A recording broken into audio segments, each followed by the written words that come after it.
Good morning everyone, welcome to WildEarth, welcome to our morning safari here at Juma Game Reserve. My name is Mark and Scott is going to be joining me. He is already out there. Beautiful day today after some dodgy weather that we've had over the last few days, but now, funny enough, we were driving into cloud this morning and within a space of a few minutes it just lightened up and we've got some lovely blue skies above us. Beautiful morning light that we have. Hopefully we're going to find something in this morning light and it's time to go and find some tracks. Let's not rally too much.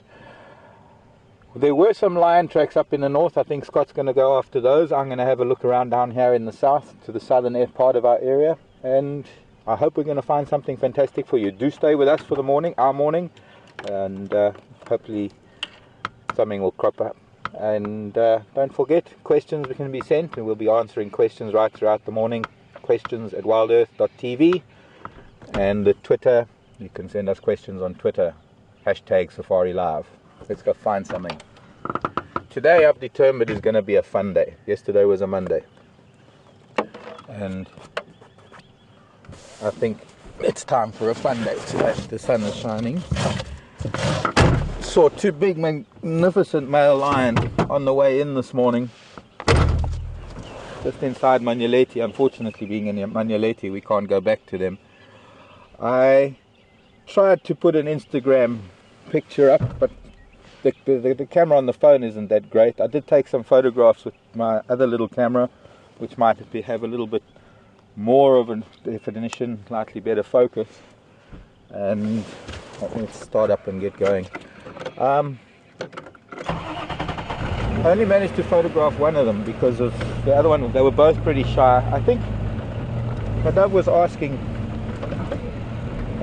whether they were shy because they were in Manyeleti and they don't see so many vehicles, but I think these are males that come into this part of the Sabi Sand, and I'm pretty sure they're accustomed to vehicles. I think the difference is the Jigger and Wendy are different, and maybe some of the animals haven't really seen them. There was a time when the Jigger had been driving around here for, this is the Jigger by the way, the name of this vehicle.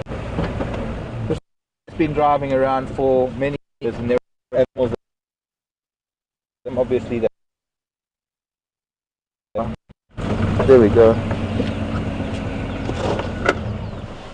While I'm chatting about these lions, just to get a flower for the ladies, start the day well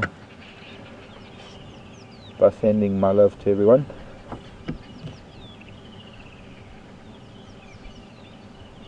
The devil's thorn. I know, they say it with flowers. This is not saying it with flowers. Just think of the flowers. Call it the lady's slipper. That's another name for it. Dicerocarium is its name, Dicerocarium, which actually refers to the fact that it has, the seed has two very sharp thorns. Di meaning two, ceros meaning seed, carium meaning, oh no, sorry, ceros is horn. Dicerocarium, carium is seed. You look to think of the black rhino's scientific name, Diceros, two horn. Now just above it, to the left, above and left, is a little white flower. We'll see more of those, the row of stars, which is known as the heliotropium. Another pioneer plant that we see early in the summer. Helps to set the tone of the soil, or set the soil. But I'm going to find a better specimen of the heliotrope, because there are some where there's been more rain or more water. So, our male lions. The one that I posted was less shy. He stayed where he was. He eventually moved off when we had to drive past him. But as soon as we arrived, his brother moved behind some large-fruited combretums. And I noticed he was a lot blonder. He was very much more of a blonde-maned male. And maybe, well, if I get some time today, unfortunately, kind of got my plate full between drives. Although I will be back up in Manyeleti, maybe I'll be able to post 2 lions of Sabi Sand, and I'll put a post on my page. And I'm sure there'll be some of you like Sil and others who'll be able to maybe give us an idea of who these 2 males are. Maybe they're Matimbas. Not sure.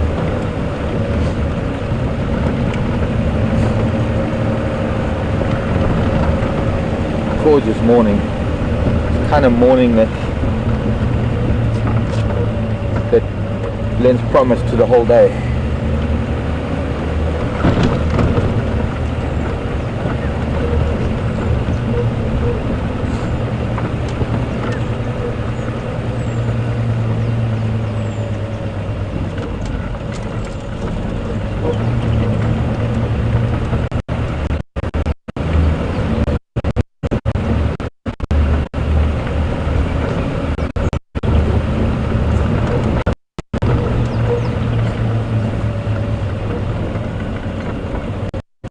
Curious if anything came to the dam, Gary Dam, during the night.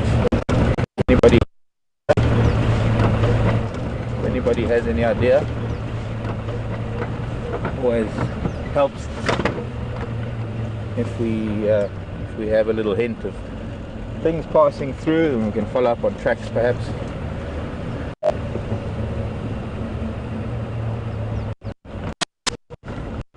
Just staying with plants, and because it's nice and I thought I'd be asking about the sausage trees in general.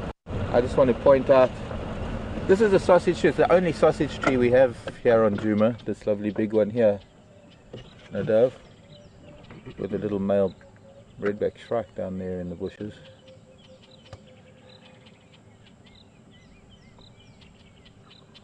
I don't know if you can zoom in on that sausage there. There is a bigger sausage towards the back. Very heavy fruits, very dense fruits. This one is not a very big one, and it's got some sort of deformity at the bottom of it. If I go forward, there's also a brown-hooded kingfisher up there on the left at about 8 o'clock. Well, not quite. 8 o'clock on the crown. Brown-hooded kingfisher. And this redback shrike is complaining about something. Let me go roll forward a little bit if you want to just zoom out. This redback shrike is complaining about something deep in the bush here. Something might that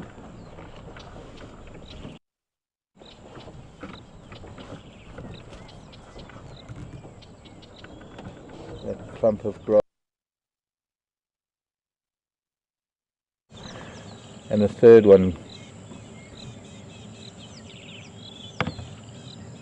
Now those will weigh a couple of kilograms each, so one doesn't camp or park under sausage trees in Africa.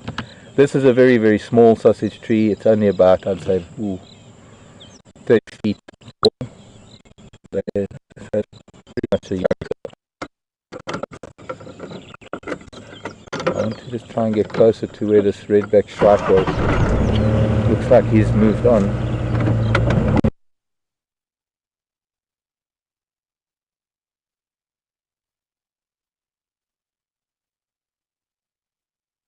Rather than any of the bigger cats. But it's the kind of spot where you'd find a genet or a civet or an African wildcat or some nocturnal animal trying to get deep into this very of grass.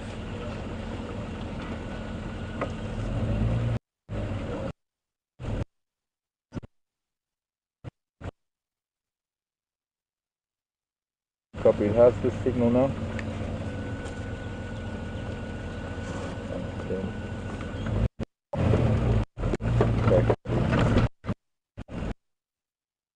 Did any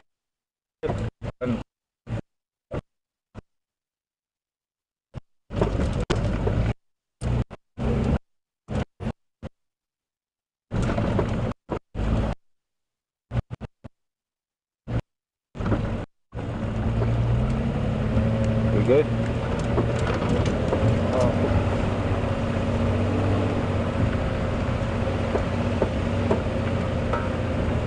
No, the two possible.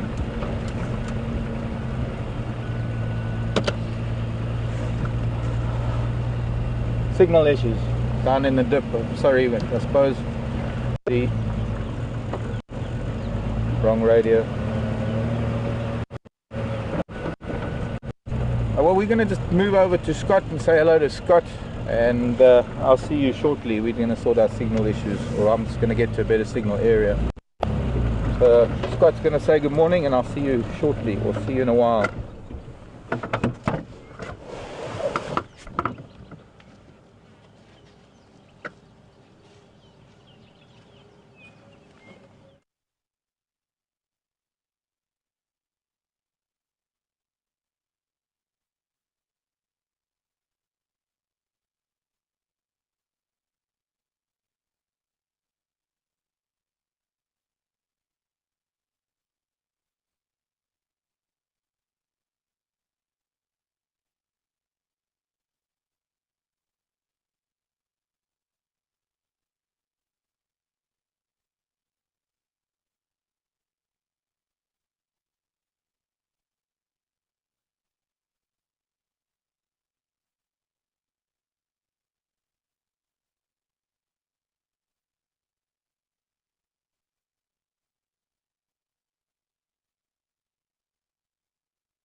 Hi everyone,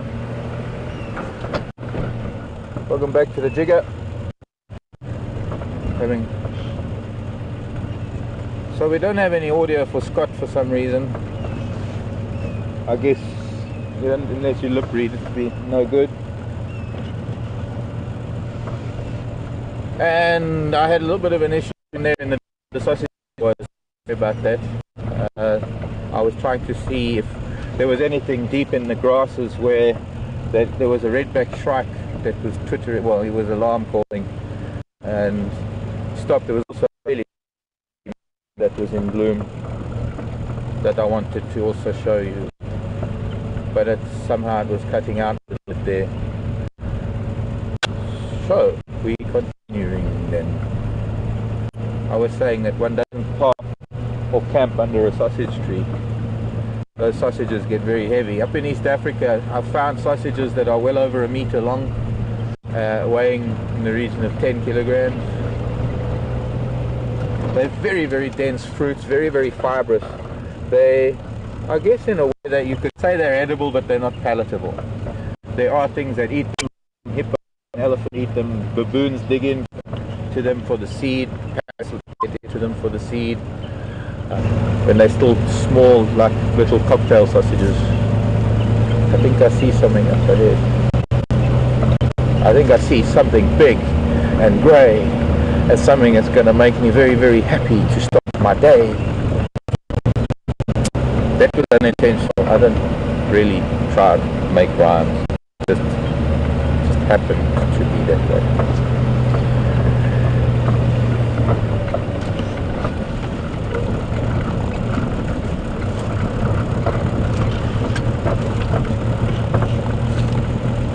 My friend the elephant. Hello, little boy. Oh, he's not friendly. He's not. Okay, where are you going? Where are you going? Where are you going? Where are you going? Come back here.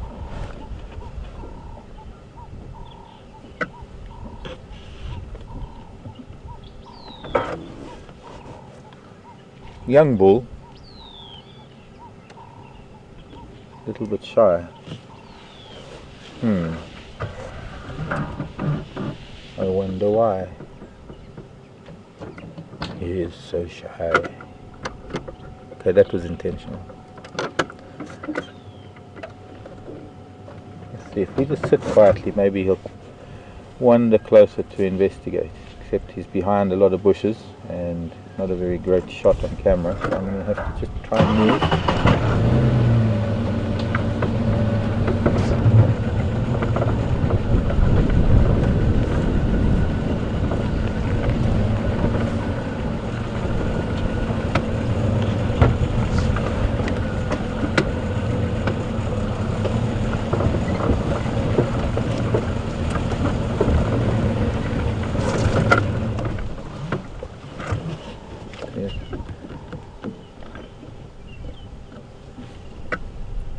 As soon as I try and get a little bit too close, he makes as if he's going to move on, and then as soon as I switch off, he kind of stops.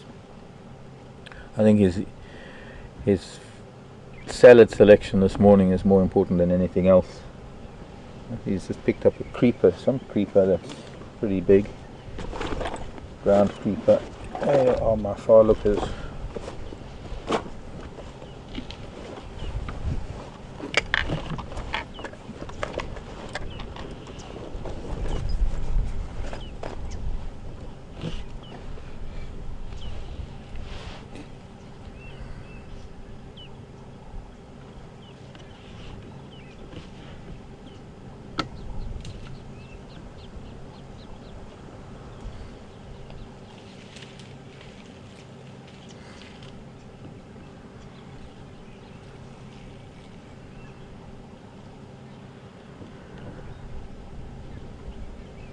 Trying to identify the creeper. It looks like one of those, it's like a legume, has a pretty little purple flower, very much like a pea-shaped, well, it is a pea-shaped flower, very much like a pea flower.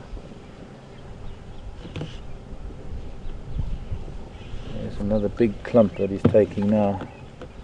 He seems to like this creeper, shaking off any foreign matter, maybe sand from roots, insects that may be on it.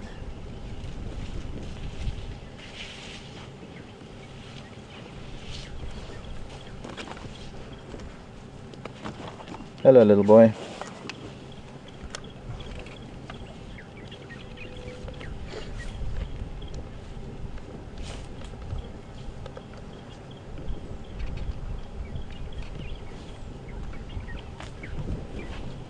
That's a morning glory that he's just eaten. Flowers and all. Pity we can't see that with the cam. Maybe. Couple of little purple flowers under his mouth.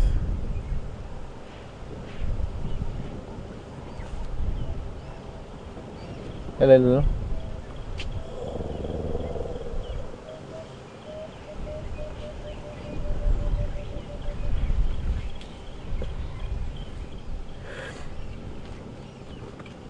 The fact that he chose to browse or start feeding closer to us is it's a good indication, because he could have moved away, and the fact that he did come a little bit closer was more a case of using feeding as an excuse to come and see what we were about.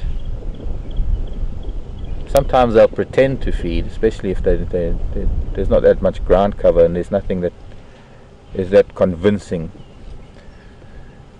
that he's enjoying his food. But now there is actually stuff on the ground for him to eat.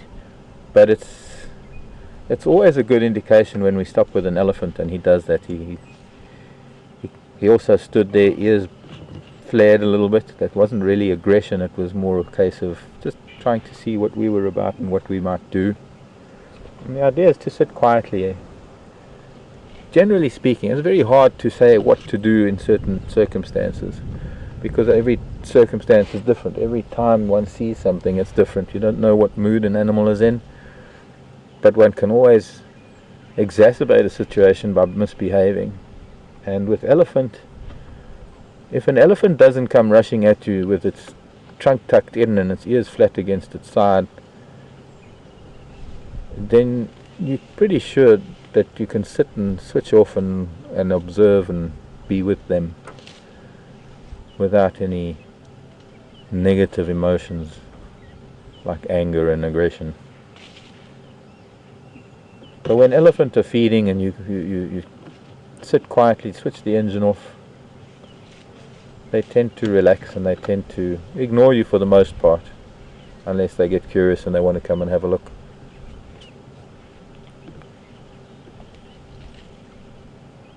Of course, what does irritate them a lot is either switching on the engine or having the engine running.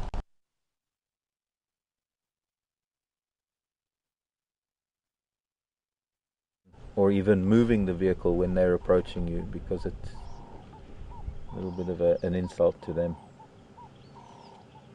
It's very difficult because places like the Kruger National Park, where there's a vast public that drive their own vehicles through the national park and are interacting with wild animals all the time, most of the time the animals know where the people are coming from or where what the vehicles are about. They know that the vehicles stay to the roads, and they know that they generally travel slowly.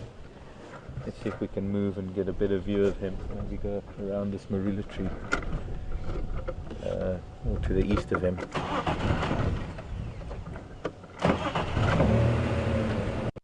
Every now and then you get people who don't know what to do, and perhaps no excuse. In their ignorance they inadvertently behave the wrong way. I think we're going to get in here very easily. There's a lot of monkey orange, bush willow, so we're not going to get to the east of him very easily.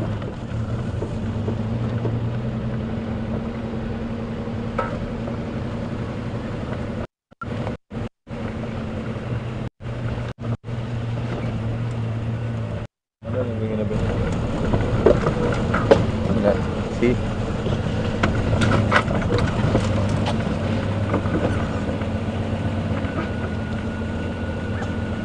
Crashing through bushes. It's just going to make him move further away. So we'll leave him be. I would have loved to spend more time with him.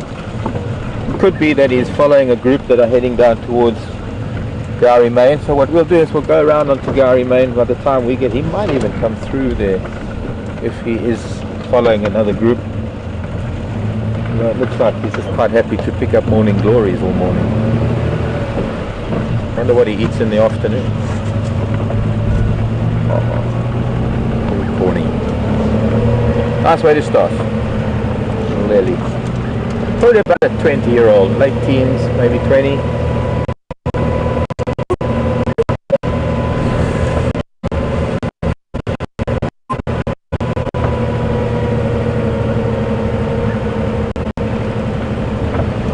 So I'm going to let Scott say good morning to you. I think we maybe have shoes. I'm going to continue to look for tracks and something else. So I'll see you in a short while.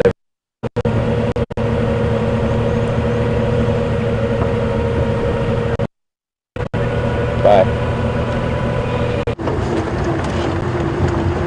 Morning folks, welcome back. Sorry, the last time I think you saw me you couldn't hear what I was saying, so apologies for that. It is a beautiful morning here in the Sabi Sands, and today we have Alex on camera, which is great to have him out of the final. It is a beautiful morning here in the Sabi Sands, and today we have Alex on camera, which is great to have him out of the final control and in the field, so looking forward to exploring with him. And we started off this morning by looking at some lion tracks that were kind of, they cut through the corner of our property and sadly continued in a direction where we could not follow them. So we started off by doing that with no fortune, and since then we have just been driving down Buffalo's Hook cut line. It is a perimeter boundary of our traversing area, and by driving the perimeter it helps us understand if anything's crossed out or if anything's crossed in, and then we can always work in from there. So that is our initial plan. It really is incredible how the weather cleared up today. On our way into work it was completely overcast, and when we got into Juma we took about 15 or 20 minutes to get all the cameras ready, and within that space of time all of the clouds burnt off, well, most of them, and we have a beautiful sunny day.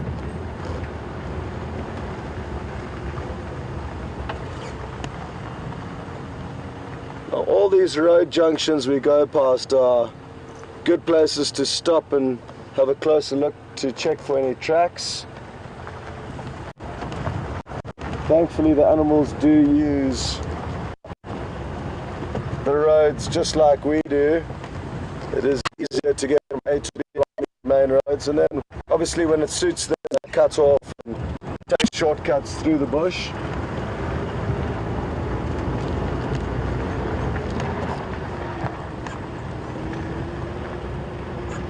Now, sadly, no luck with spotting a chameleon last night during the drive and after the drive. We were in a big rush to get home because the weather took a quick change and there was a lot of thunder and lightning about, so we needed to rush home. There was no time to look for any chameleons, sadly, but we'll have a look again this evening, and hopefully once we found a chameleon in the evening we'll be able to return to it in the morning.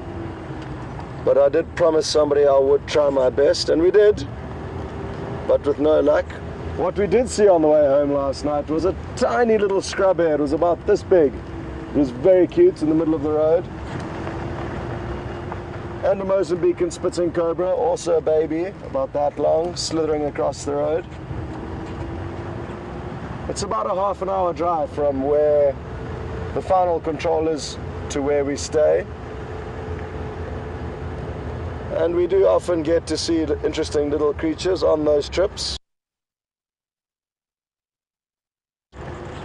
It certainly is a wonderful commute to work. In the few weeks that I've been here, I've seen one vehicle on the way to work.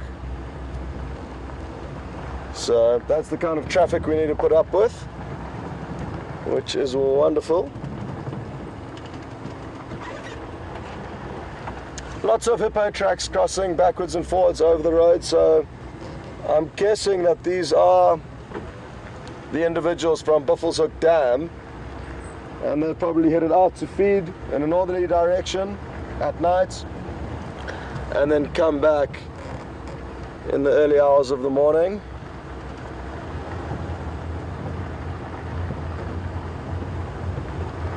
This is an area where Mvula also likes to patrol, so he is one of the potential suspects that we could bump into here.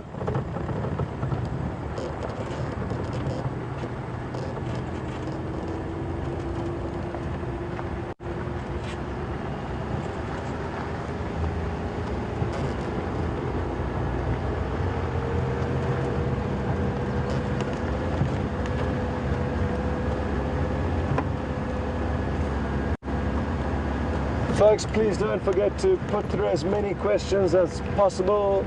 Hashtag Safari Live on Twitter and questions@wildearth.tv on email. We really do appreciate your questions, so keep them coming through.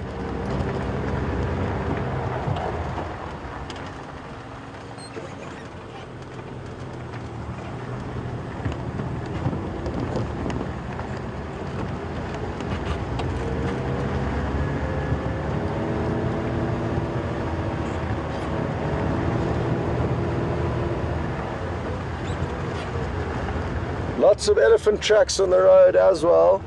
They've been heading up and down, but kind of in a general direction that we're heading in. And I've noticed one track in specific is a tiny little baby whose foot's about that big, which is tiny for an elephant.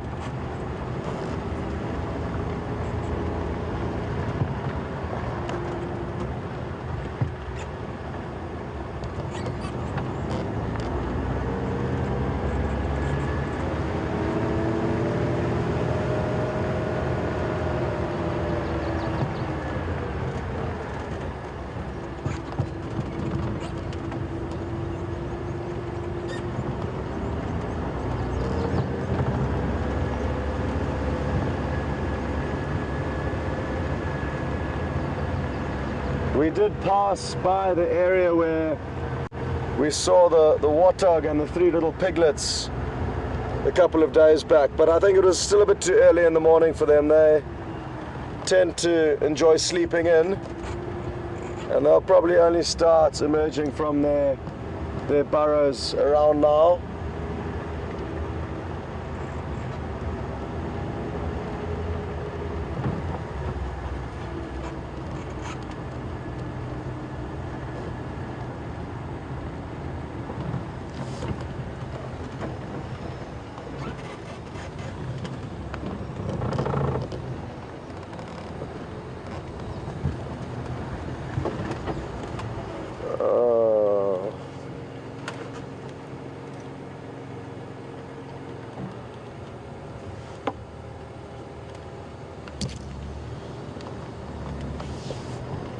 Jennifer in New York would like to hear about my most exciting safari moment. So, there are a few, Jennifer, but the one that comes to mind this morning was a story about tracking a male leopard, a young male leopard that I was fortunate enough to watch growing up, and he was about 2 years old by the time we were in the story. And we had his tracks heading in an easterly direction along a road that we knew very well, and the road had soft sand in one area, and as the road began to incline at one stage, it became quite rocky and hard, so the tracks were very difficult to see on this section of road, and we were walking kind of quickly to get to the next sandy section of road just to see if he had continued walking along the road. I was with my tracker, James Mdugga, a great tracker, incredibly well experienced, and I learned so much from him. So I was out with James one morning, we had no guests, and what we had done was just headed out to go and try and find animals for the vehicles that did have guests on board. And James spotted a black mamba. It was lying across the road. Now, the black mambas, for those of you who don't know, are highly venomous snakes. Some people say they're aggressive. I would tend to disagree. There's stories of black mambas chasing down people, but I'm not entirely sure of it happening, unless it's through default, which is kind of what happened with myself and James. So the snake was lying across the road. It was probably 3 meters in length, so a big black mamba. And James picked up a small stone to throw at it, not in a violent way, simply to chase it off. And he threw the stone and it bounced a couple of times and then hit the snake, causing no damage, but giving the snake a huge fright. Now, I'm guessing because the road was inclined, the snake's easiest and fastest path away from whatever hit it was down the road towards us. So all of a sudden this black mamba was coming at us at full speed through default, which is my theory, simply because it was downhill. It probably didn't even know we were there because we were about 20 meters away. Now naturally myself and James decided to sprint off and get off the road and out of the path of this black mamba, and we started running off into the bush, and we were both laughing. I mean, it was quite a funny yet scary event. And as we were running through the bush laughing, James shouted, well, pulled me and said, "Leopard!" And the leopard that we had been tracking was lying on a log watching this whole event unfold. So we veered off in another direction and everything was okay. And then we didn't get bitten by the black mamba. It actually subsequently slithered up a tree and we went and had a closer look at it. And we also called in the game viewers to come and have a look at the leopard. So that was one of my most exciting moments, I think, being chased by a black mamba. into a leopard. So I hope you enjoyed that, Jennifer. That is the story that came to mind. Now we are having a little bit of bad luck regarding lion this morning.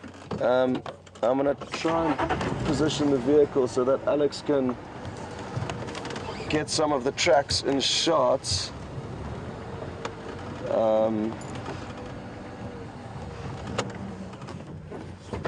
But they have headed again out of the area where we can traverse. So it's the second set of tracks now that we've lost.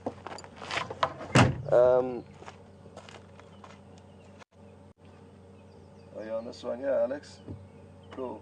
So, as you can see, there's a big pug mark in the ground, and the tracks are heading straight towards you guys. This would have been a left foot. You can see how when I use my left hand, my fingers fit perfectly into the toe marks, whereas if I use my right hand, it doesn't kind of work out. So that's important in judging whether it's a left foot, which it is, or a right foot, which it's not. And this would Scott, be... need to speak up. Okay, this would probably be a male lion, judging by the size. And there's one individual that I can see. And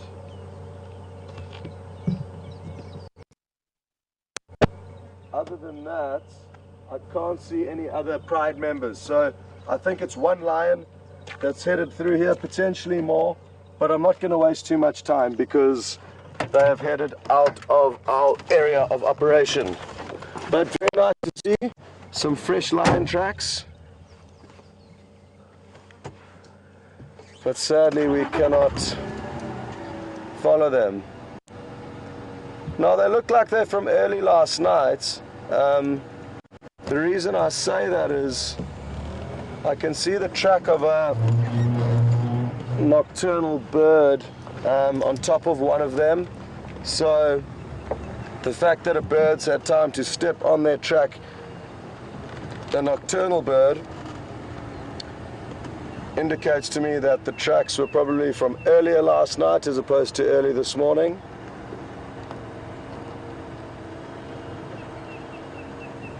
Anyway, at least the lion are moving through the area in general, and I'm sure our fortune will change, and soon they will be on our property.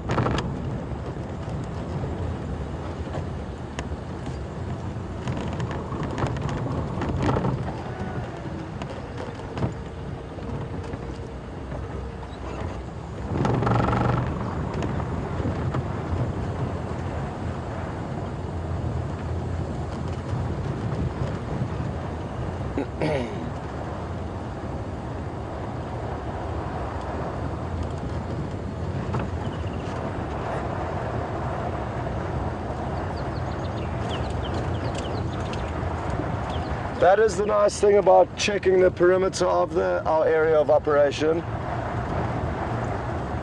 It just gives us an idea of if anything has moved in. Those tracks could just as easily have headed into our property as opposed to just slice through a small corner of it.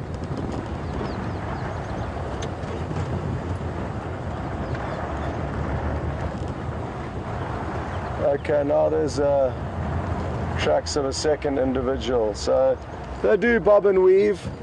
So that at one stage there were two walking down this road, and they obviously just split up very slightly at that road junction behind us. So it's two male lions, big male lions, heading down this road last night. It's a happy thought. That's one of the things I do enjoy about tracking, and it's a form of newspaper, I guess. In the morning you pick up the newspaper and find out about what's been happening.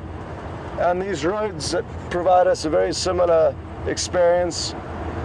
It gives us great insight as to which animals have been around, what's been going on. And without the ability to track, or without these sandy roads to help us, finding animals would be certainly a lot more difficult for us.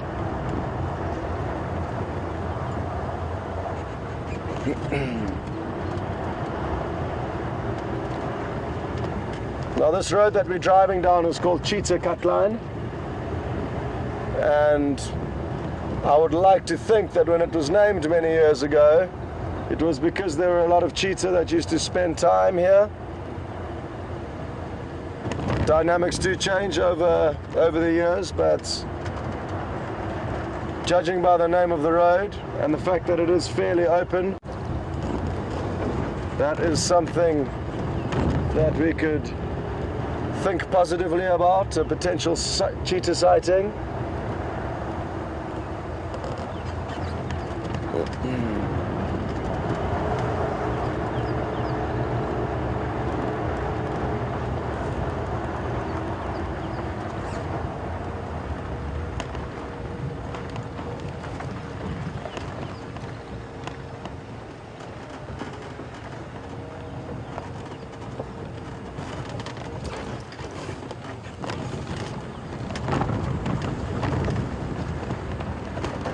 So we are in the vicinity of Buffalo's Hook Dam, and that is where we are on our way to.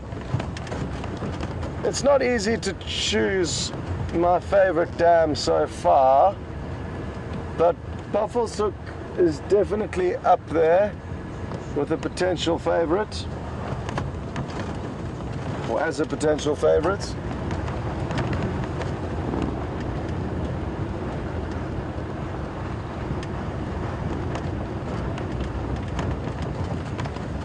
Great bird life there, so that's what I'm hoping for again this morning. I haven't been there early in the morning for a while, and the last time I was there we had a sensational birding session. Speaking of birds, yesterday I saw my second European roller, that of this season, and this morning I saw my third. So they appear to be arriving in numbers now, and hopefully today we will be able to show you one. It's a close relative of the lilac-breasted roller, a bird that some of you may have become familiar with. We managed to capture one hunting 2 afternoons ago with Brian, when Brian was on camera. He did a great job there. I didn't know, sadly, the monitor was broken. Now it's fixed. Thank you, Alex, the cameraman now who's on the back, managed to fix it this morning.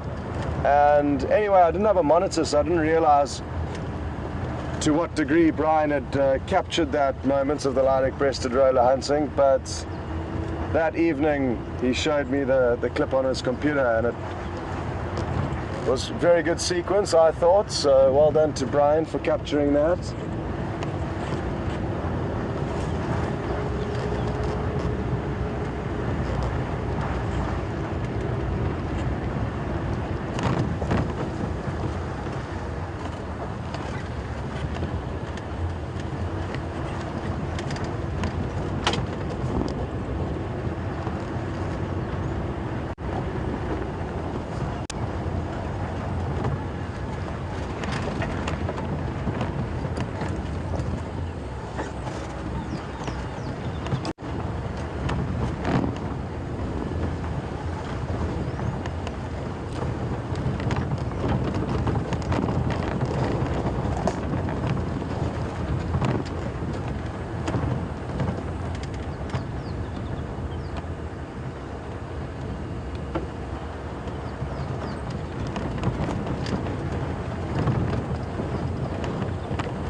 Morning, Brenda.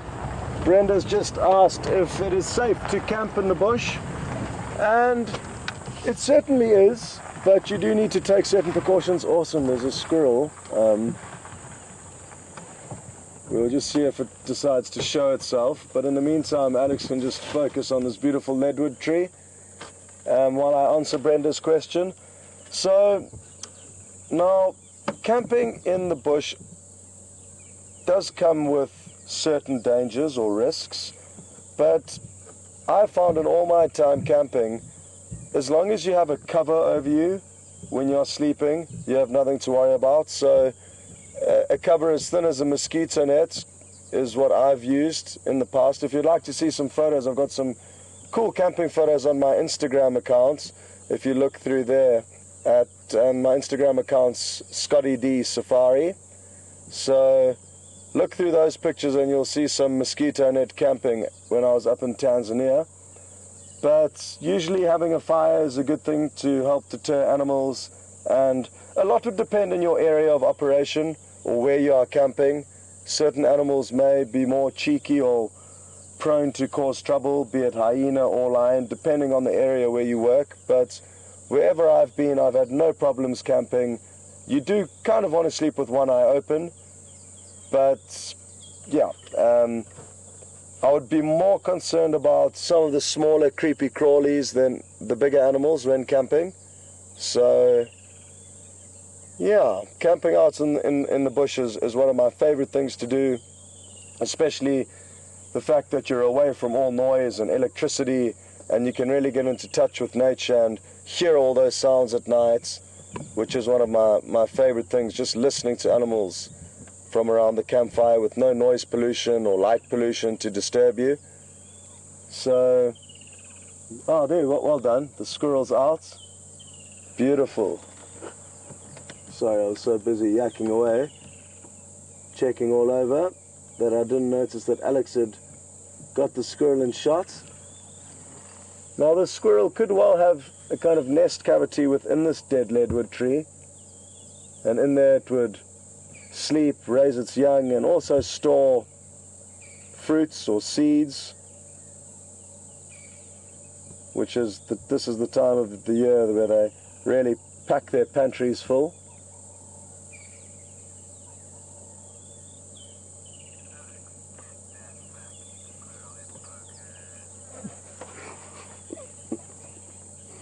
So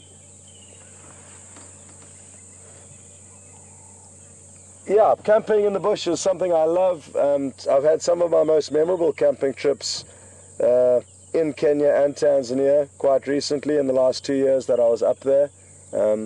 Having said that though, I also had a great camping trip with a good friend of mine who will be getting married next week. And that was in the Kruger National Park in an area called the Lubombo Mountains. And now the Lubombo Mountains stretch for about 200 miles north-south from Zululand, which is close to Durban, the city where I grew up, all the way through the Kruger National Park into Mozambique. And it's a really beautiful area for walking, not many roads, quite open vegetation, lots of game trails. So there's a few memorable camping trips, but maybe what I'll do is I'll put a few of my camping photos up onto my Facebook page, and that way you guys can get to see how I think camping should be done. Less is more when camping in the African bush, I feel.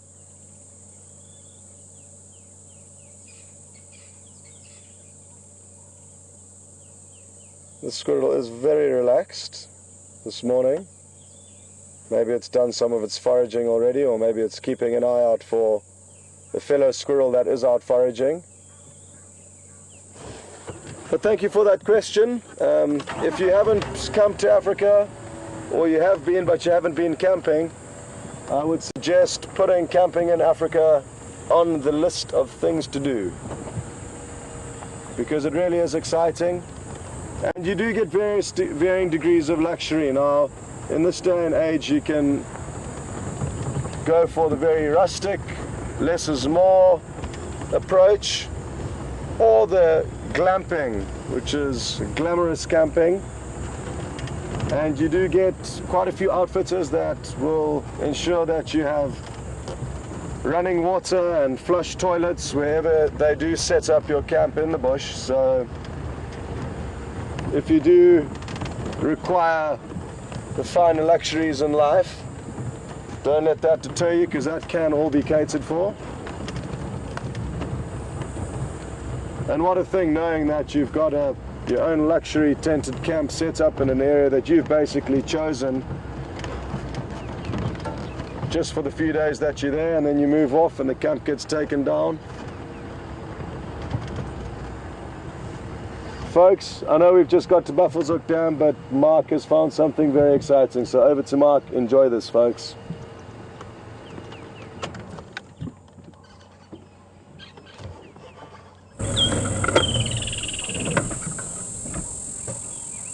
Hi everyone. Well, we've got a... Yeah, all good. All good, thank you. Well folks, we've just found a leopard. We saw him on the road quite far, from very far away. He is just on the wrong side of the road for us. And sadly behind us.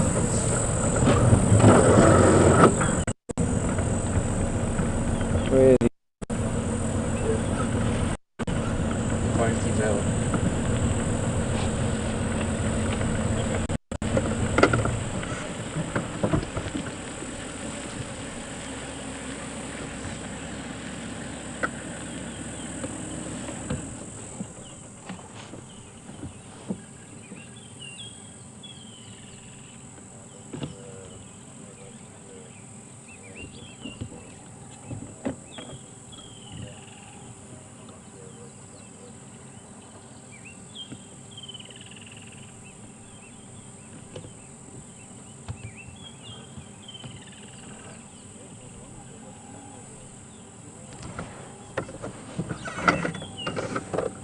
Hello little boy. Right, we're going to have to move.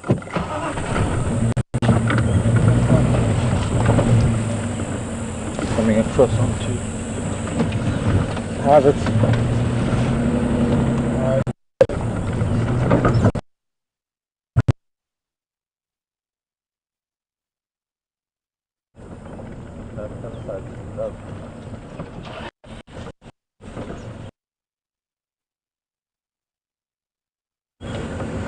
Well, he's going to be going down into the dip where we don't have signal, but hopefully he'll be coming out at Twin Dams. Looks like could be quarantine male.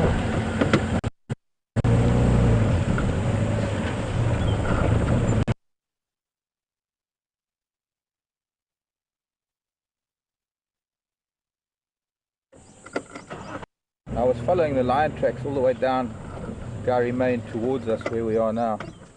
And wow, gosh, we saw him from probably several hundred meters away. The dove spotted it. You just try and watch him from up here, because if he's going to go into the dip, we're going to lose signal.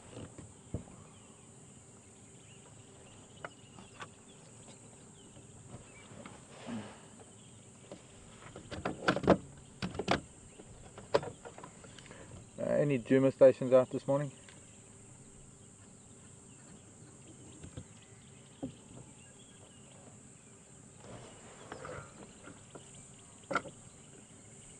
Thanks, bud.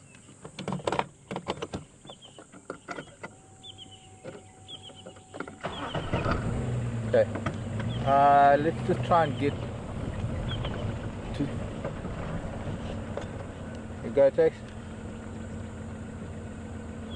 Kom jullie heen with Twin Dams?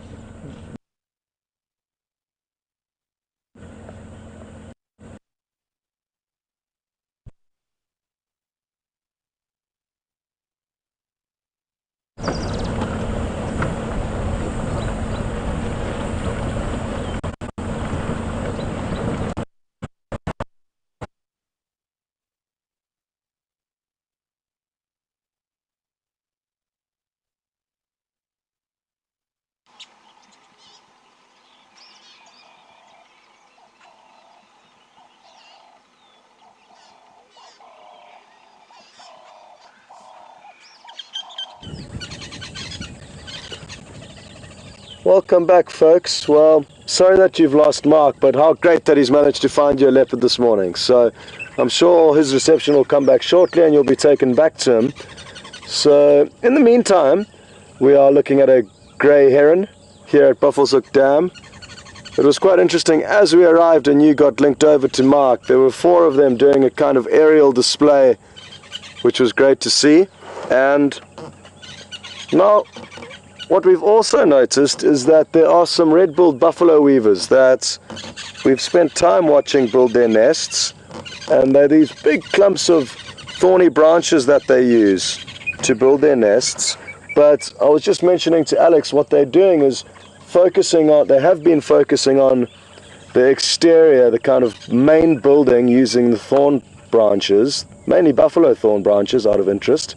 And now what we have is they are bringing in pieces of grass, so soft green grass, obviously lining the inside of these chambers or apartments that they have within these big nests. So it'll be several of them in each big clump of twigs, nesting communally.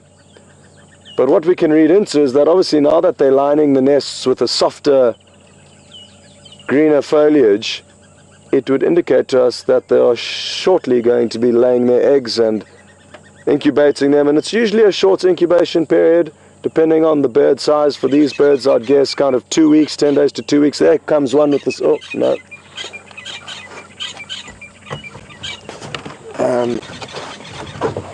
We're battling with the camera angle, so we're just going to show you some hippos instead for now and try and potentially get another camera angle to show you bringing in the soft green grass.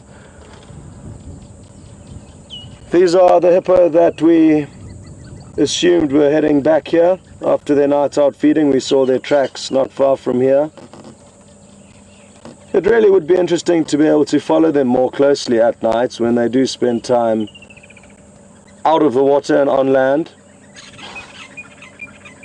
Sadly, because they don't get followed very much at night or by vehicles when they are on land, they are not completely habituated to the vehicles, so it would make following them difficult. Oh, here comes the heron flying through the shot shortly, I'm guessing. Oh, no, there we go. Good work, Alex. Beautiful. It's been interesting, their behavior thus far.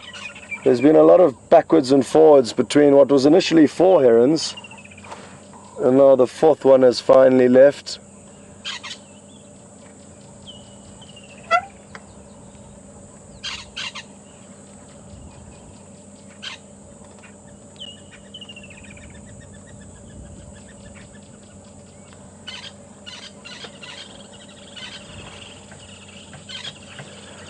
There's 2 Egyptian geese in this dam, and there tend to be a pair at most dams that we go to.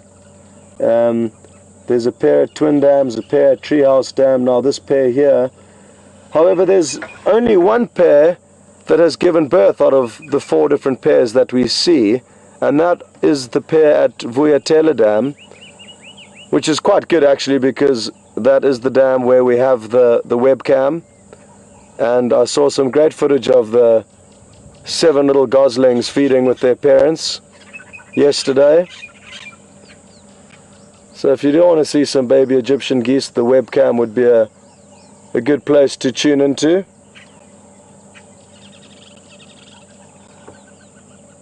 It'll be interesting to see when these other pairs do give birth though, or when their eggs do hatch rather.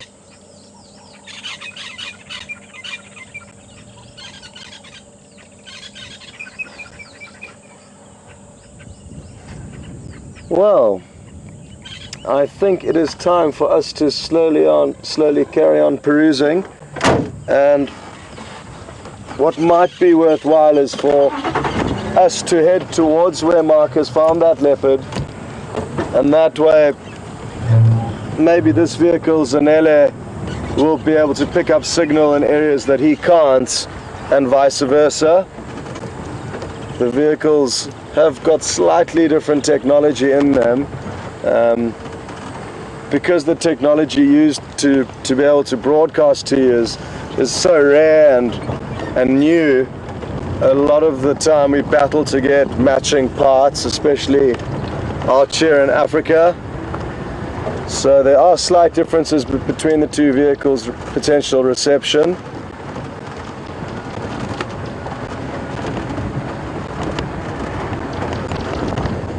From what I heard about the location of the leopard that was located, it sounds like it might be useful for the 2 of us to be there in case it crosses some rivers. One vehicle can link ahead and try and relocate the animal so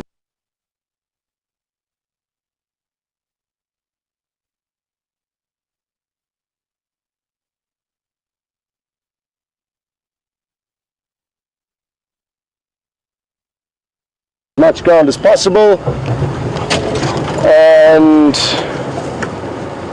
the rest is in Mother Nature's hands. We can only hope and pray. Actually, I know what we can do. We can get out the lucky porcupine quill.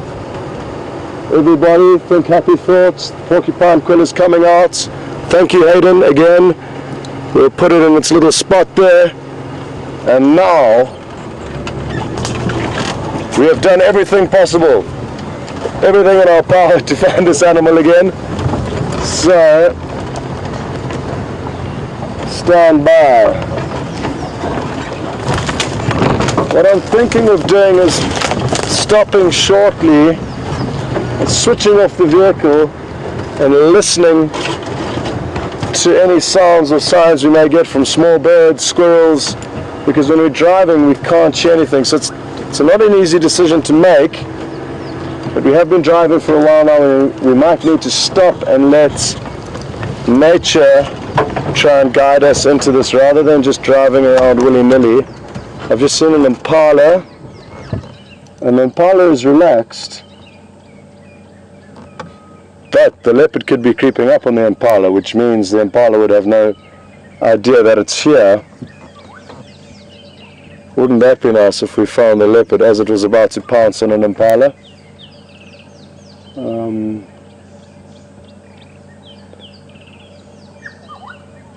Black-headed oriole calling, sadly not an alarm call.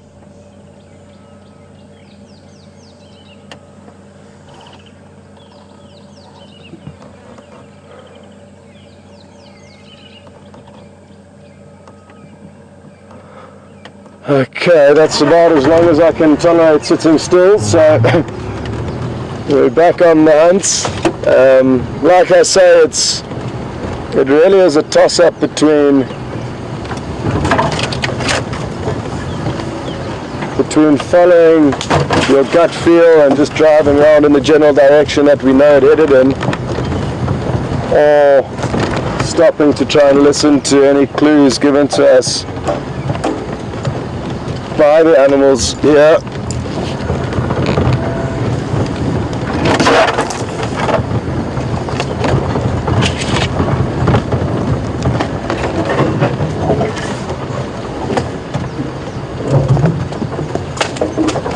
It's times like this that a machine could just tell you how close you are after you've been looking for it. It would be interesting. I wouldn't want it to help us find it, but I would just like to know afterwards, if we don't manage to find it, how close we were ever in the process of finding it.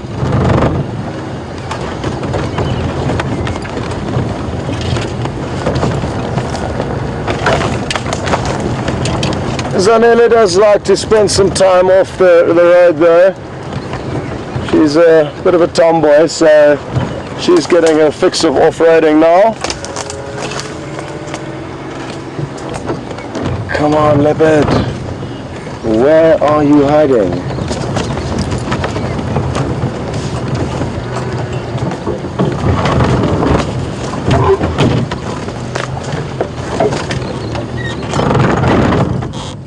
Oh.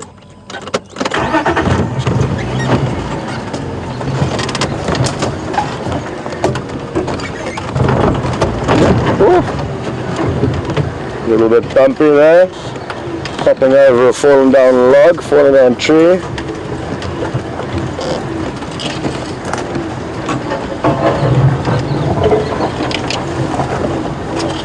You see, we could have headed off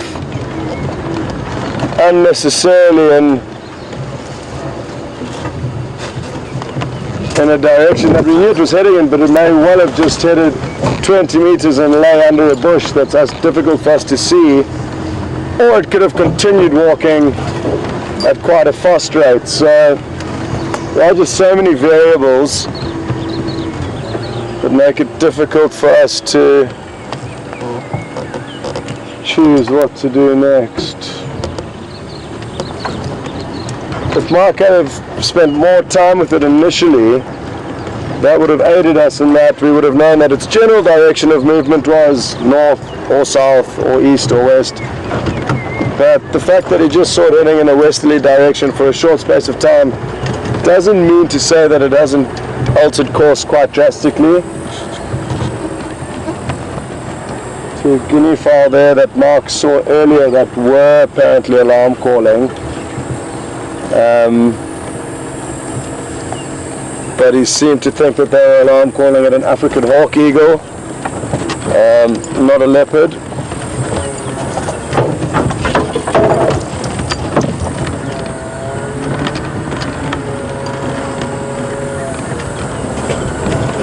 Okay.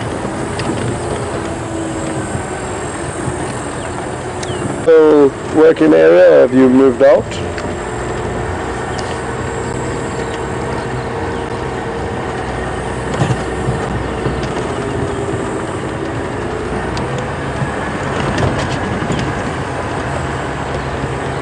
So I just want to go and double check a few areas closer. Okay, well, I can hear a tree squirrel alarm calling, so I'm just going to flash in here. The problem is with squirrels is that they're often so elevated that they may be shouting at something that's considerably far out of our field of view. No, that's what they're alarm calling at. It looked like a lesser spotted eagle that flew off, but let's not let that deter us. We'll get our hopes down. Well done, Alex. So we're having to... Oh, there goes the lucky porcupine quill. Have you got it back? Don't worry.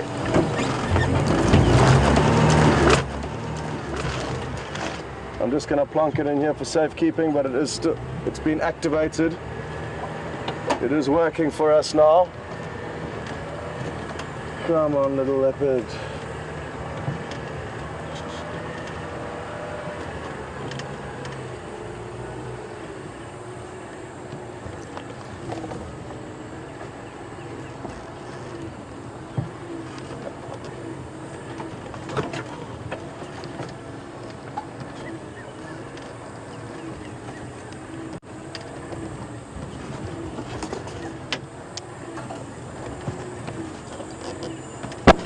Shame, folks. Marc was really disappointed that you didn't get to see that animal as well as he would have liked you to, so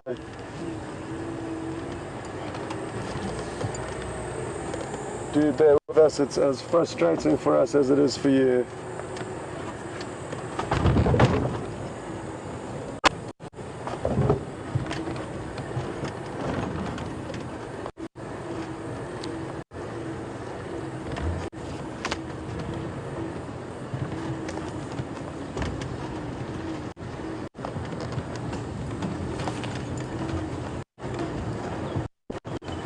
Where could it be?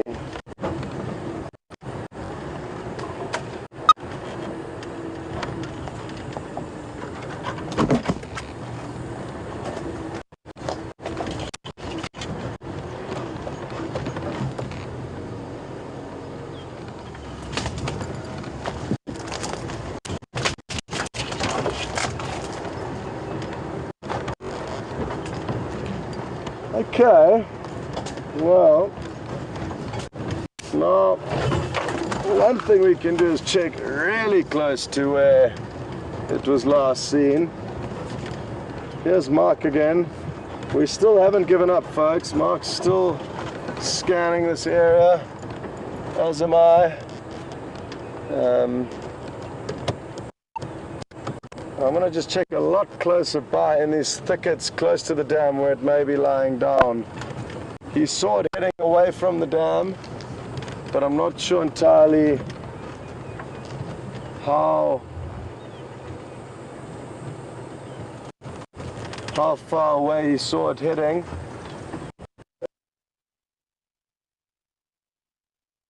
Where it may be lying down. He saw it heading away from the dam, but I'm not sure entirely how far away he saw it heading.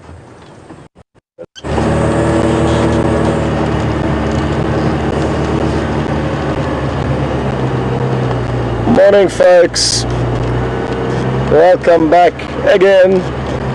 Interestingly enough, this leopard that Marc found at the dam, which is just on our left-hand side, appeared to have walked down this riverbed on its way to the dam. We saw some of its tracks heading down this riverbed, and imagine seeing it walk down this riverbed. What a beautiful sight that would be. It will happen at some stage. You just got to stay tuned and stay with us on these drives, and eventually we'll be following a leopard through one of these sandy riverbeds, and I can't wait for that day. And it was here probably an hour ago, so Marc wasn't too far off hitting the jackpot with finding it in this very typical setting that you would associate with seeing a leopard.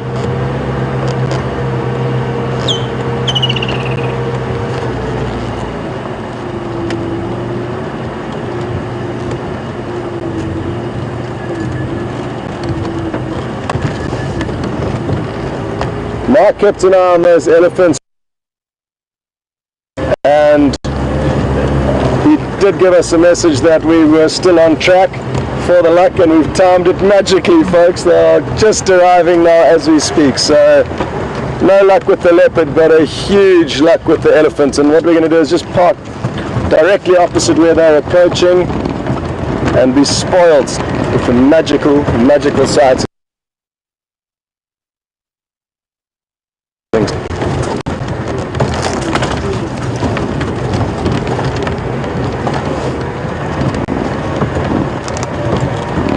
They're getting excited, as am I.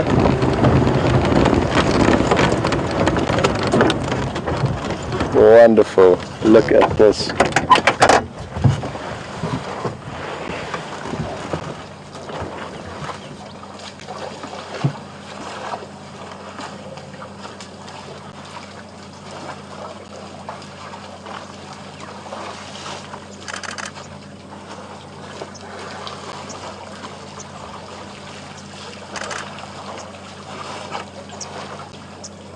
Really beautiful, this, folks.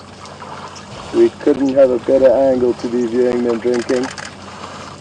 And you'll notice my camera is firing off fairly rapidly. Look at the baby on the left, down on its knees, just drinking straight out of its mouth, as opposed to using its trunk to bring the water into its mouth. This is magical, folks. Really, really beautiful. And didn't we get lucky? And if it wasn't for that leopard that Marc found, we wouldn't have found these elephants. So everything happens for a reason, folks. Even the things that may appear frustrating at the time.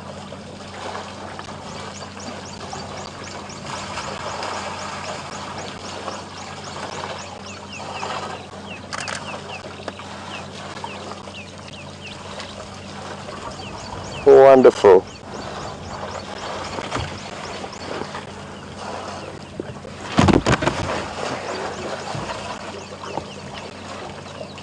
They certainly are. It'll be interesting to know how many litres get drunk collectively by all these animals in the next few minutes. I think it would be an astonishing figure.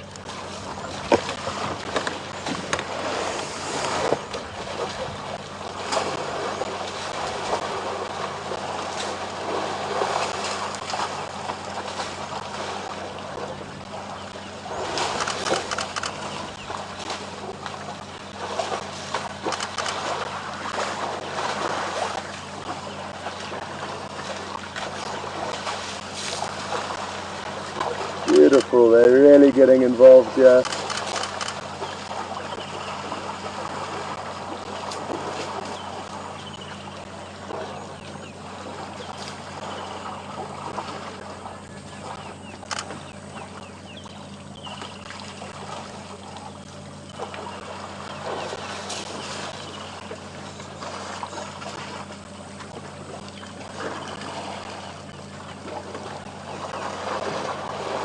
There are some tiny babies amongst this herd. The smallest being the one on the far left, I believe. And as you can see, it can hardly use its trunk if Alex manages to focus on it.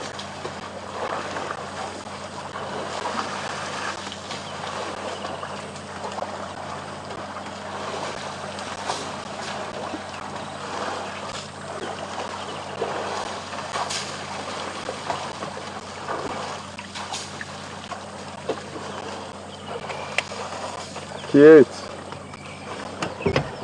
Well, we've got all shapes and sizes in this herd.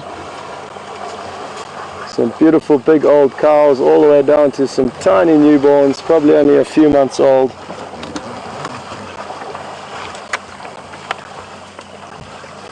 And I'm having a whale of a time photographically, because this angle that we have directly opposite them, low angle, is providing with some great shots, as it is for Alex with the camera, with the video camera. So all in all, I think we're getting a great feed here.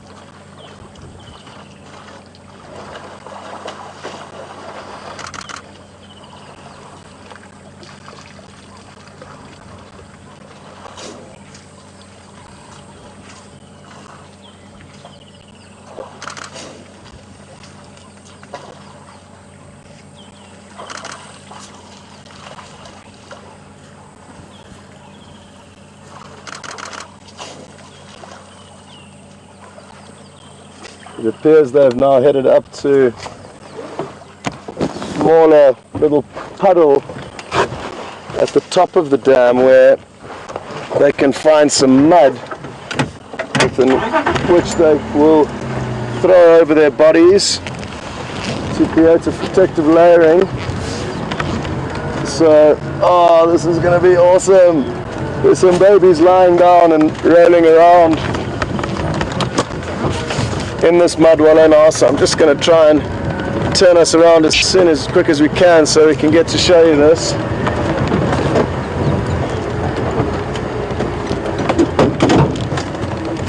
Oh, look at this youngster having a great time. There we go.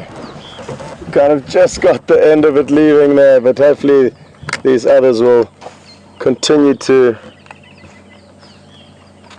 cake themselves in this mud, which is so important for them in terms of the parasites that latch onto them and feed on their blood. Well, hasn't this dam produced some great results for us this morning? A leopard briefly this morning with Marc, and now this large herd of elephants, breeding herd of elephants. They are on a mission, these elephants. They didn't spend too much time here.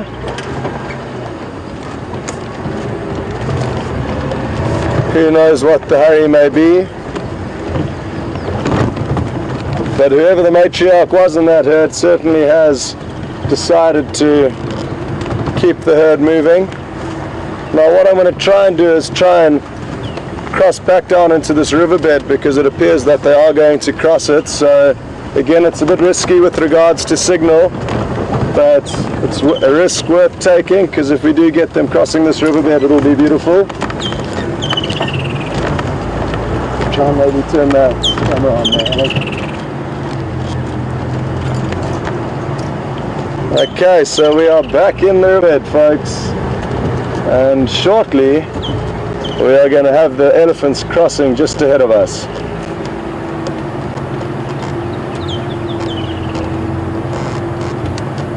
How's the signal looking, Alex, in control?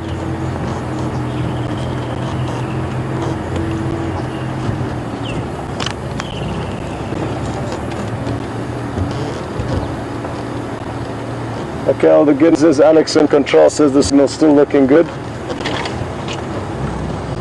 Just wait here. I'm not sure exactly where they are going to cross, but judging from their general movements of direction,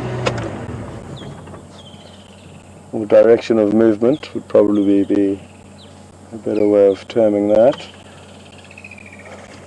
And I'm sure they're going to find a spot that's comfortable for them to ease their massive carcasses down into this riverbed.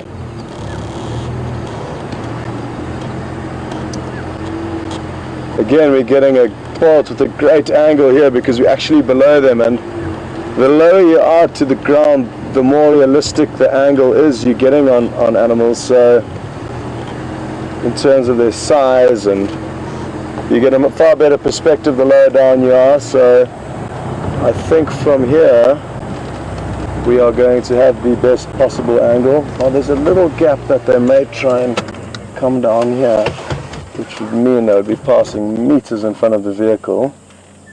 So I'm just going to wait here for a few moments. I can see them, they're not far away, they're probably 20 meters away. They've obviously, now that they've quenched their thirst, they're doing what the second thing that they like to do best, and that's eating.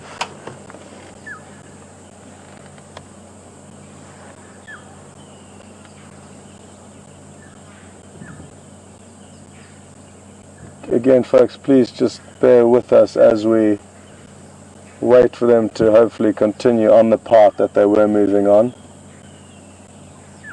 And here they come, slowly, bit by bit. They seem to have been a little bit caught up by the tasty snacks that are on offer to them here, but I think we have got the right spot within which to wait, because, oh no,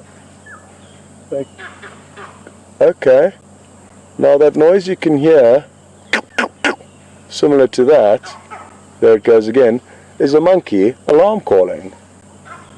Now, monkeys tend to help us a lot with finding leopard.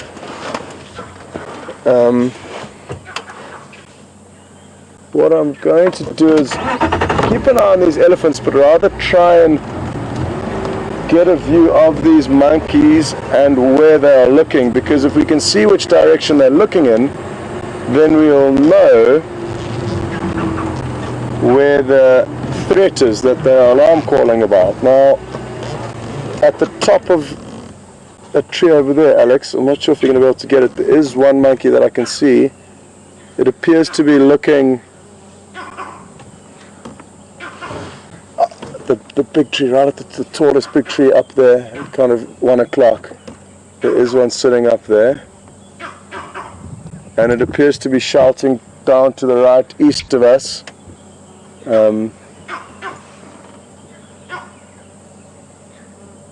Yeah, you can just see the top of its head there, folks. There is one up in that tree. Difficult to see, but it is there. You can just see its ear. I'm just going to try and get visual of another one, because I can only see one. What on earth have they seen? And how on earth are we going to get there? Okay, well, I'm going to backtrack because there's an area where we can get out here. We'll come back to these elephants, but I just want to head in the direction that I can see them alarm calling. Oh, this is not going to be easy, because the area that I was hoping to creep up is looking like, oof, maybe it's possible. Sure, but it's steep. Hold on, folks, we're going to try this.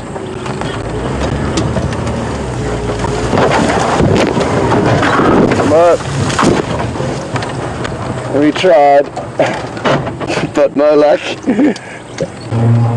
I thought that may be a little bit steep.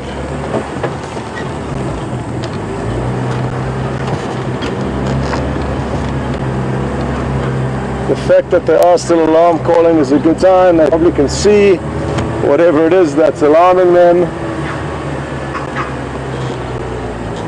And like I said, I feel there's lots of a bit on the right hand side.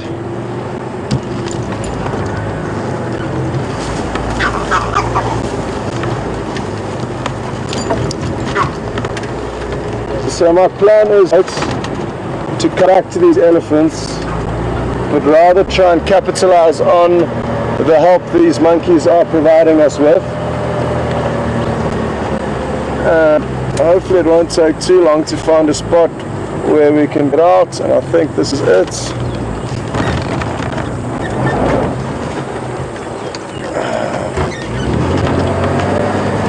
Okay, well, getting out is one problem that we've managed to overcome. Oh, sorry. Now trying to get to that place where we presume the monkeys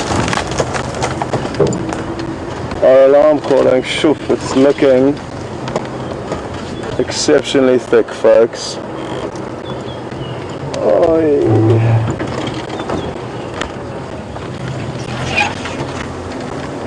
I don't know how successful we're going to be here, folks, but I'm going to continue trying.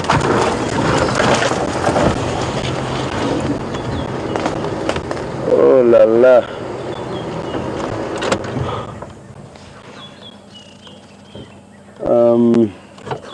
Just an Inyala in front of us here. It was important to remember, because if we then hear the Inyala alarm call, it would mean that the leopard or whatever it is these monkeys are shouting at is close to this area. Watch out for the buffalo thorn on the left here.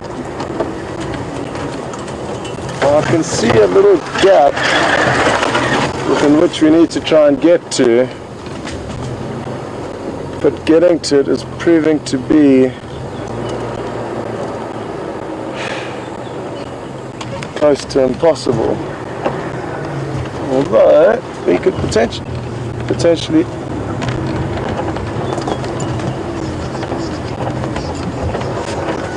folks, I think while we slowly weaving our way through this thick stuff, it might be worth heading to Marc and just getting an update on what he's up to.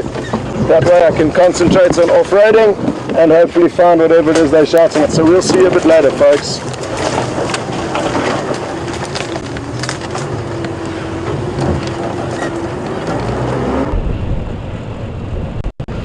Hi everyone, welcome back to the jigger. Following up now back to these lion tracks. I think they've been lying in the road right here. I wonder if we should just have a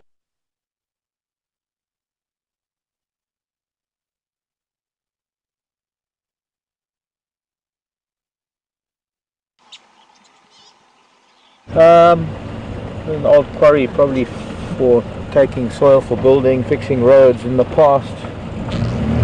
And although the line tracks tend to go past, let's have a quick look. Starting to, although this cloud is cooling things down, it's been quite hot the last half hour or so, which is going to be putting cats in the shade. I guess nobody down here. A bit too hot in this little bowl. And yeah, it's nice to have some questions.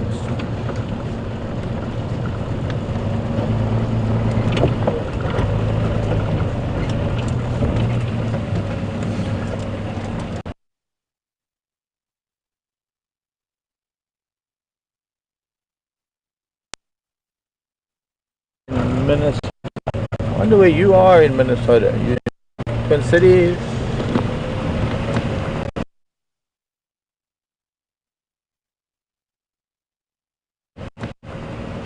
Further up north. Fargo way to the trunk. Generally, yes. Probably. Yeah, so I thought they were at the forest. They're severed very, very high up. Oh, look at that very big steenbuck male. Wow, look at the size of him lying down. He was. And he's off. Mind the leopard. There's a little leopard walking around here, Mr. Steenbach. I've seen elephants with varying degrees of, or varying lengths of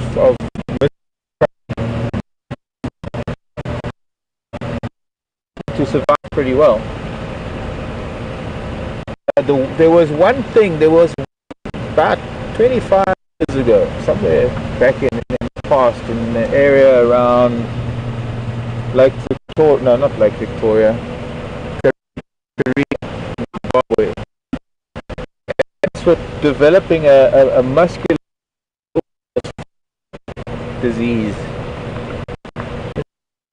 What happens to the elephant or to its trunk. Now, floppy trunk disease somehow is a neurological disorder that disabled or rendered their muscles in their trunk useless, so they couldn't use their trunk for anything, and was affected or to its trunk. Now, floppy trunk disease somehow is a neurological disorder that disabled or rendered their muscles in their trunk useless, so they couldn't use their trunk for anything, and was affected.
View of the monkeys, we still saw where exactly they were looking, and we kind of followed in that direction as well as we could, considering how thick the vegetation was, and it's led us to Mamba Road, and we've literally just got here. Now I'm trying to decide whether to head right or whether to head left. My initial thoughts would be heading right, because that was kind of the direction they were looking in, and if that predator did move off, it could well have joined onto this road and started using it as a pathway. So that is what we shall do. It's a pity we left those elephants, because I really was enjoying that, and it would have been nice to stay with them, but it would also be nice to find out whatever these monkeys were shouting at. So that is what we are going to focus on for now.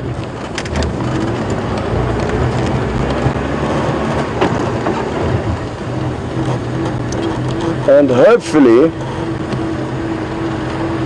whatever it was they were alarm calling at, like I said, it was heading in this direction, at least the direction they were looking in, and a predator will typically try and get away from alarm calls as soon as it hears them, because it wants as little animals as possible to know that there is a predator in the area. Now that those monkeys have been alarm calling, everything in earshot of the monkeys is on high alert. So the predator's typically going to try and escape as quickly as possible, get out of view, out of mind,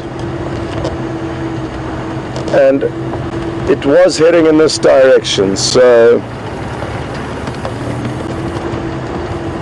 let's see what we can find.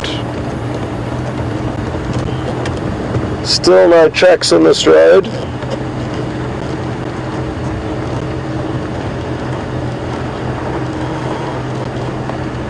It's a good road for tracks, so confident that I will be able to see them.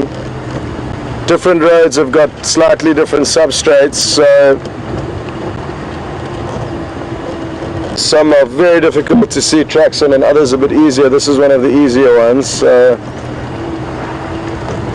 that is a benefit of the situation that we're in.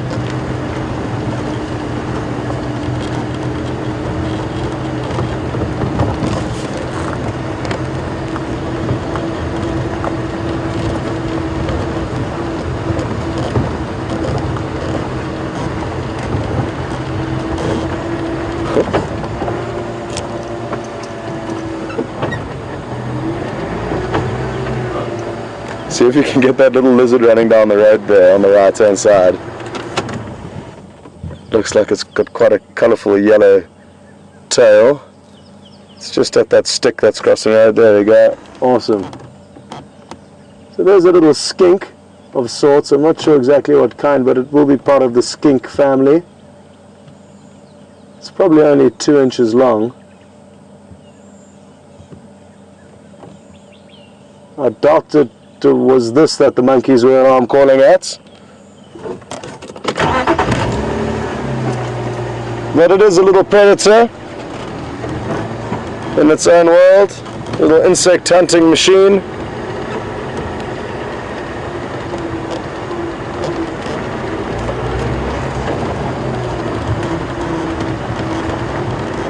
Oh.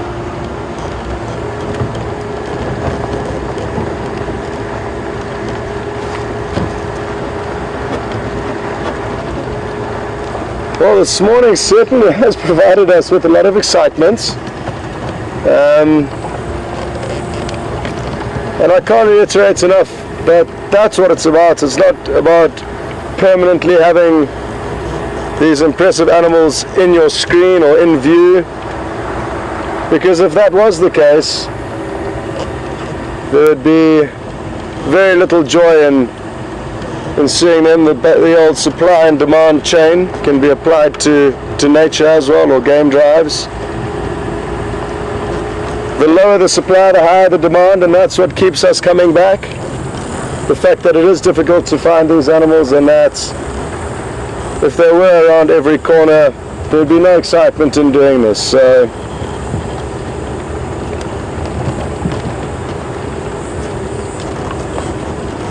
try and keep that in mind when on drive with us, Archer.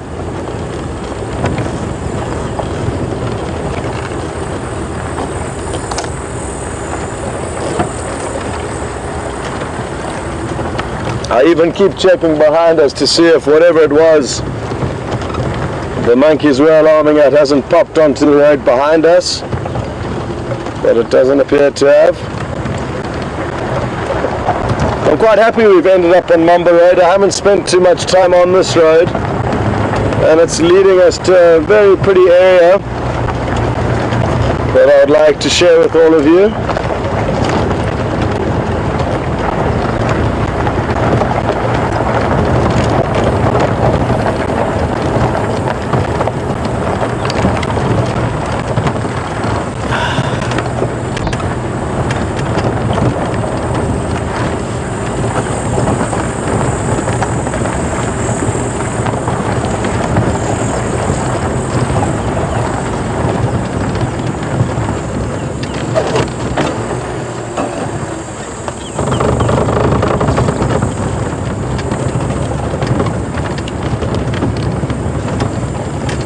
What is the time? Okay, 8:25. Time has been flying by.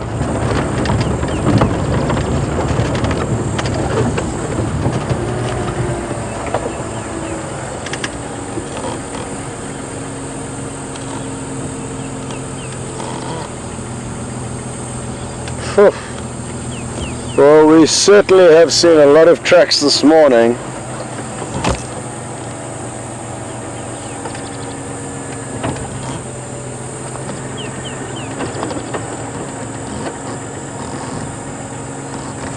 Just got a question through from Amanda asking, would monkeys alarm call at a vehicle?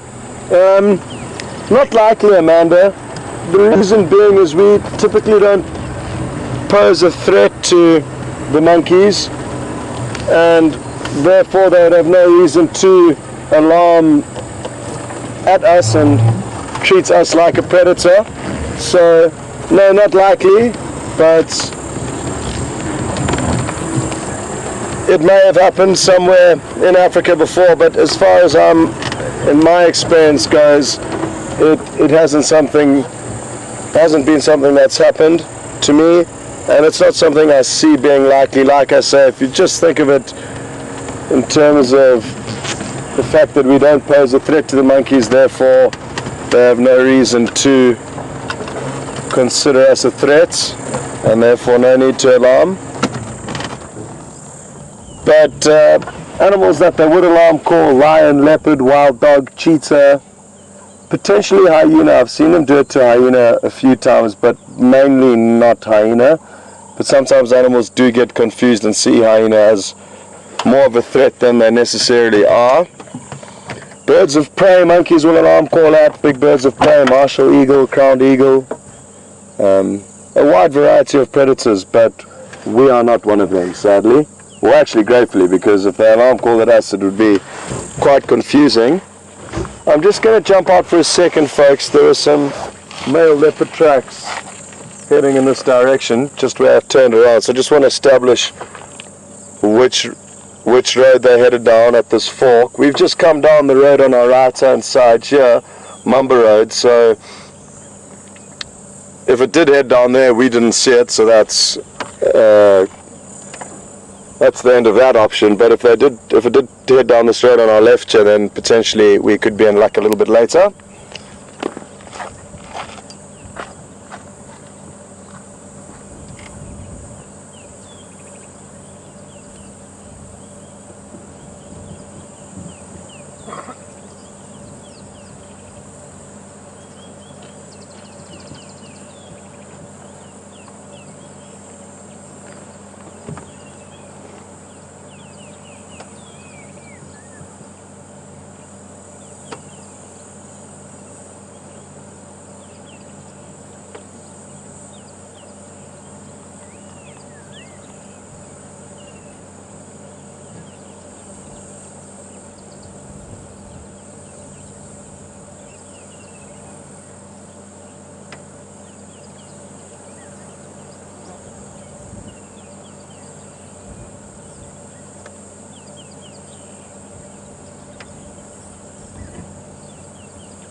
Okay, well, good news is it continued down this road. I had to go quite far because the road is quite overgrown and not very sandy, therefore making it difficult to see the tracks.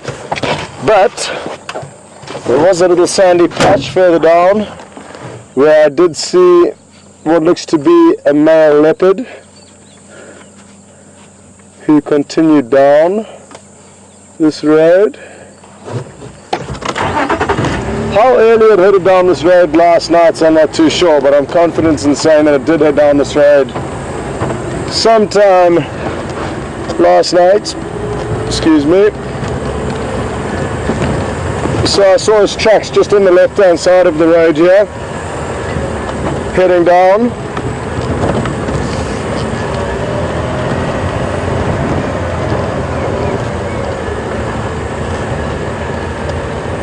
Please, Mr. Leopard, be around one of these corners, lying in a tree.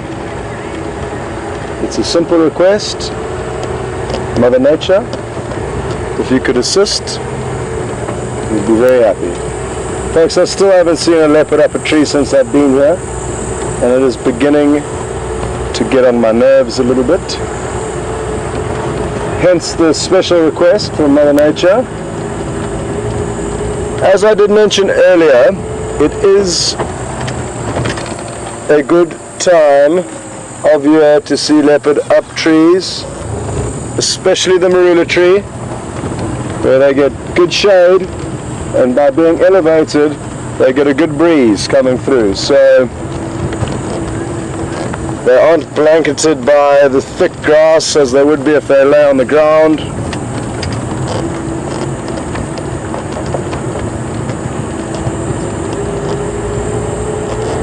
I'm not going to bother checking to see if we have his tracks along this road, and the reason being is now that I've established he headed in this direction, all we can really do is drive down here and hope. If we had more time and I didn't have to stay on the vehicle, then we could take it very slowly and try and follow each individual track to where it takes us, but that's a very time-consuming process, and a process which I would not be able to do, as I would be leaving you stranded. So that is the science behind that.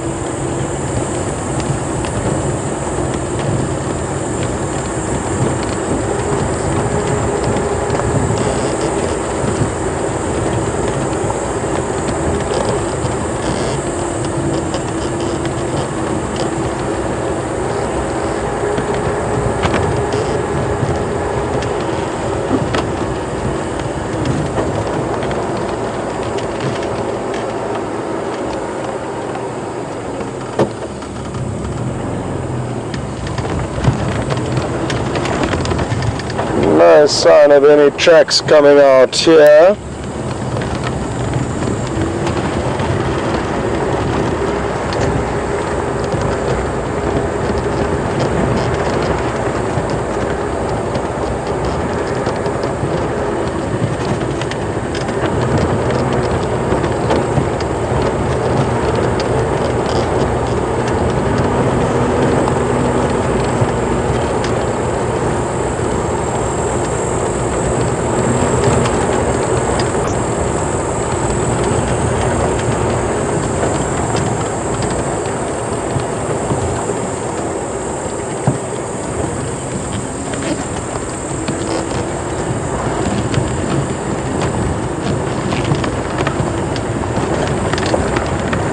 We've been lucky in the amount of tracks that we have seen this morning, despite a lot of them having headed through our property and out onto various properties that we do not have access to.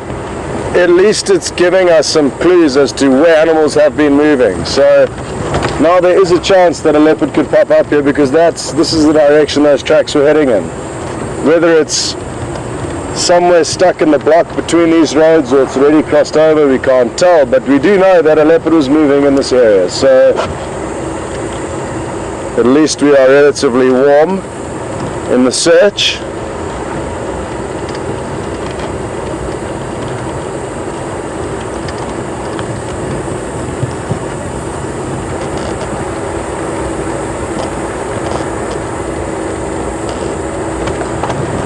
Just got a question come through from Liam. Good morning, Liam. And Liam has asked, how do we differentiate between male and female tracks? The basic reason, Liam, is size, and that can be misleading in certain situations. You get girls with big feet and some girls with small feet, and the same goes for boys. So it does vary, but size is the initial factor that you look into. And another part you'd look for in the back pug, so the palm of the leopard. All cats have got 3 lobes, which are very distinctive, which dogs only have 2 of on that back pad. And on the pad, a female would have a lot more of an angular shape, so more triangular back pad with less rounded curves, whereas a male would tend to have a slightly more rounded back pad. Hard to describe now. It would be better if I could draw it for you, but sadly I don't have a pen here. But the size and to a degree the shape of the track would be the two contributing factors that lead you to determine whether it's male or female. So yeah, sometimes we get it wrong, but we look at these tracks a lot. It is essentially our newspaper that we read in the morning, so over time you do get to make relatively accurate guesses as to what animal you are tracking. I hope that does answer your question, Liam. It is a good one.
Some more elephants. It's just one that I can see at this stage. I'm going to continue and try and establish if there are more around.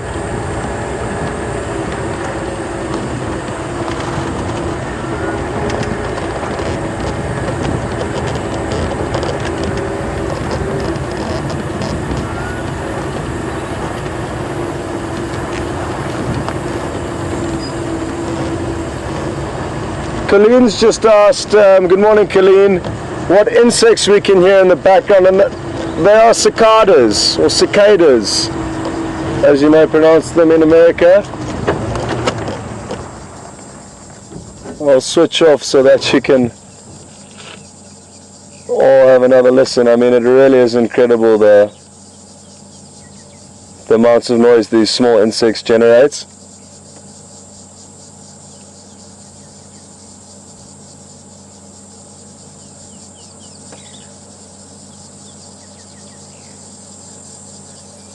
We can also hear the rattling cisticola, which is a very common call to hear out here. Which is a small brown bird, whose call certainly is a lot larger than you'd expect it to be when you actually see the bird.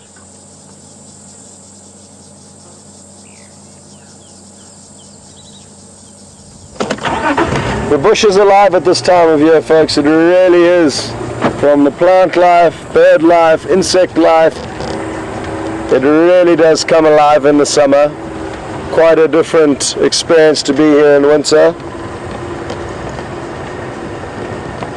I personally probably prefer the winter if I had to choose one of the seasons. Simply because the heat doesn't limit you to how long you can spend out here. You've got a lot more freedom in terms of being out and drive for longer periods of time. But the summer certainly does come with lots of benefits that I do also enjoy. Ideally, the time to come is between seasons, so either at the end of summer going into winter, or the end of winter going into summer. That way you kind of have the best of both worlds. So that's worth bearing in mind when you guys come out to visit. There's the rest of this herd of elephants. I am going to try and potentially loop ahead of them, but it is looking very thick, so I don't think we need to force the issue after this morning's sighting, and also considering how much off-roading we did earlier trying to follow up on those monkey alarm calls. I think we've done our quota of off-roading. It certainly does have an impact on the vegetation to a small degree, and also to whatever animals may be in those plants or bushes, so we try and do it only when necessary. And like I say, I think we've used up our off-roading quota limit for this morning, and we've already had a great elephant sighting, so let's continue, leave those ones in peace and leave the bush untouched in that little section.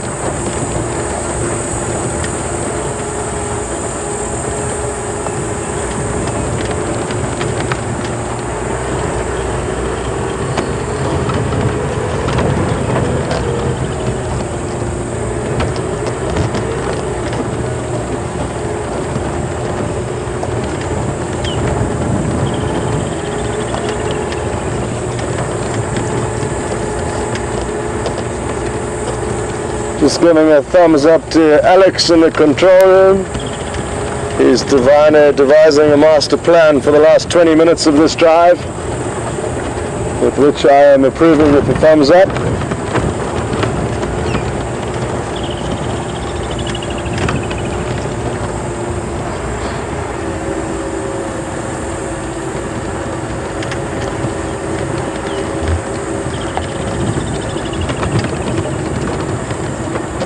Okay.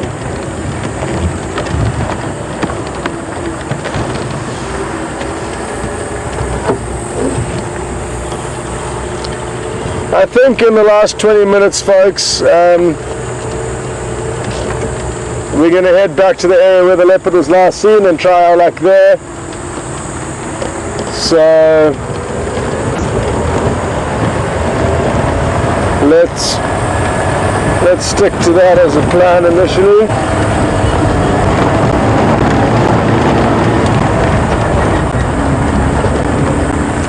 We are not far from that area at all.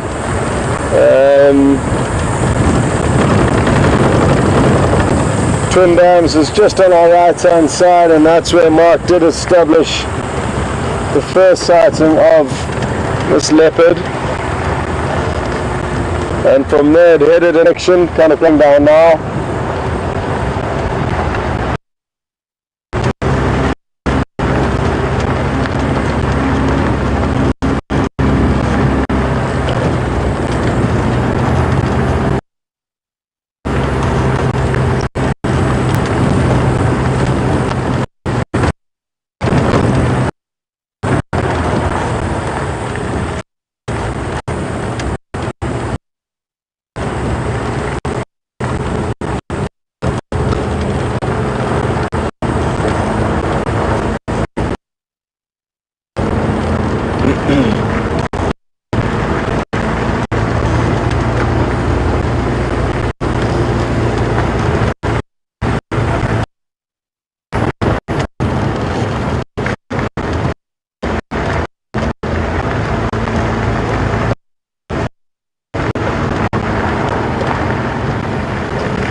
So folks, just to let you know,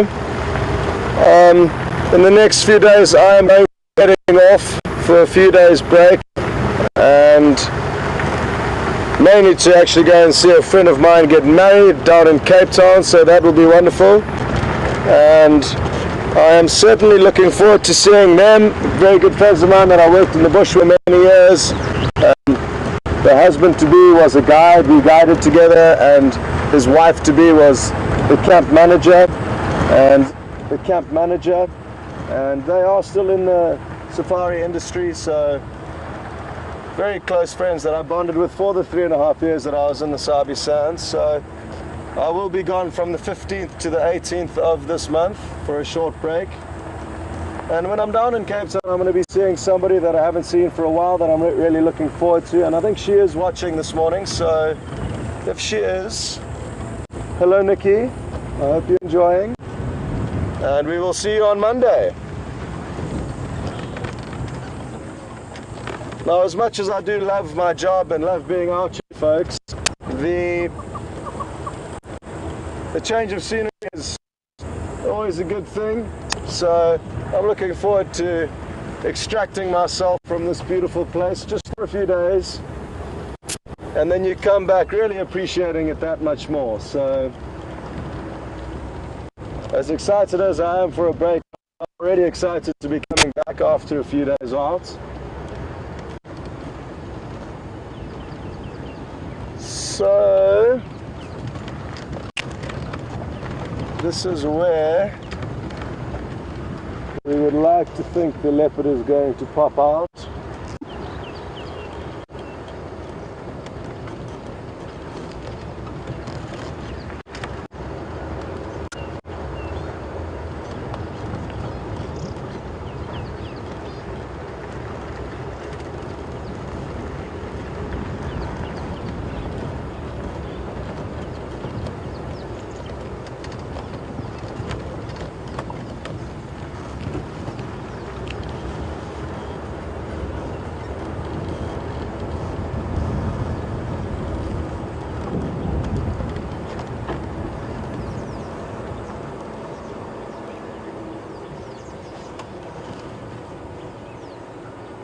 Just go again with that message, please.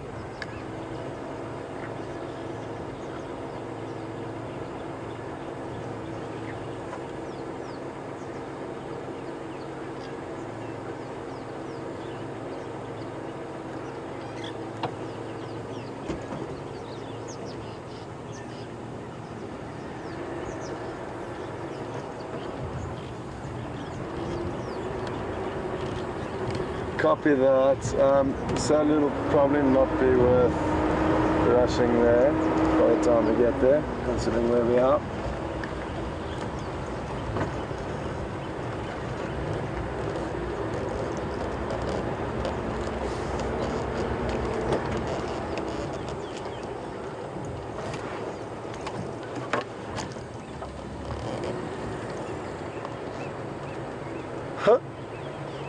Folks, I've just found this leopard's tracks crossing over the road on top of our vehicle tracks. It'd be nice if Alice could actually show you. But it means we are hot on its heels and it has just been slinking away from us. But if you see here and here, this is on top of the vehicle tracks. This one. So that was on top of the vehicle tracks heading in that direction. We are not far behind it, folks.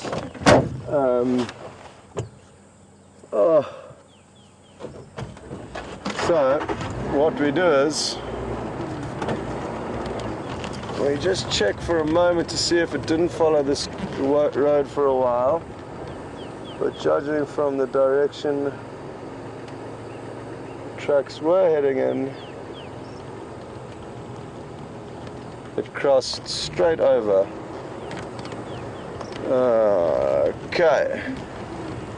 And now we drive off into the bush, hoping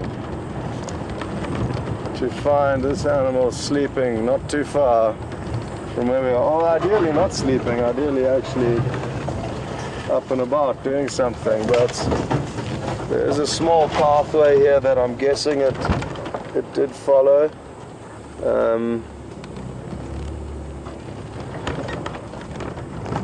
It's just so thick. But the fact that it could be around any one of these little corners means we don't have any other choice other than to try and follow this little game trail that you can see weaving through this vegetation. I'm hoping you would have taken this game trail as his choice. Oh, we're going to be able to fit here. Yes, we should. Only just.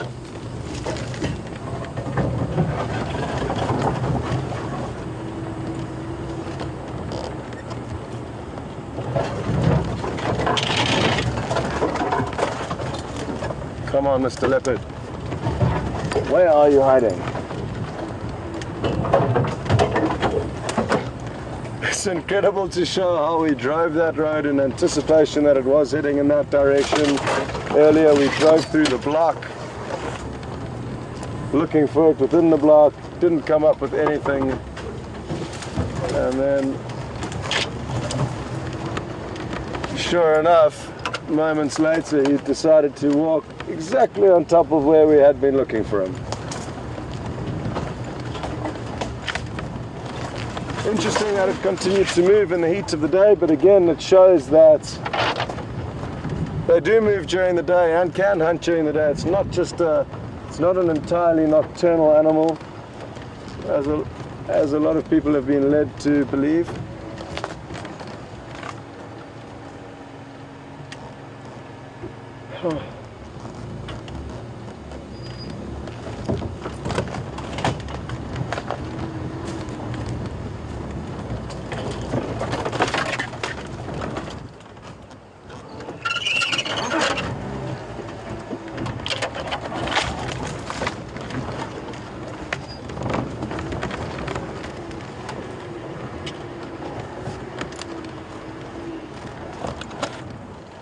Just going to get my map out quickly and establish where the closest road is that we can check,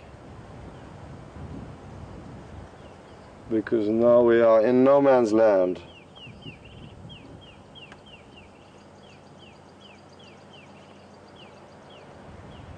Where are we? Okay.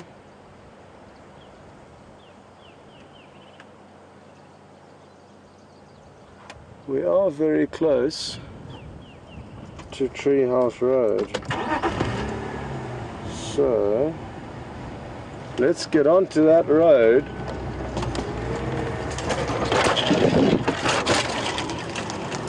I'm hoping we can. I think there might be a riverbed between us and the road though. Oh no, it's right here.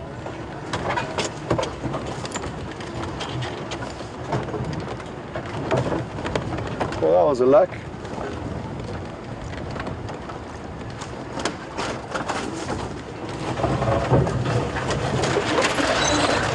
Again folks, just to remind you, a lot of the trees that I am driving over, we target specifically knowing that they are very supple and just pop back up after we've driven past.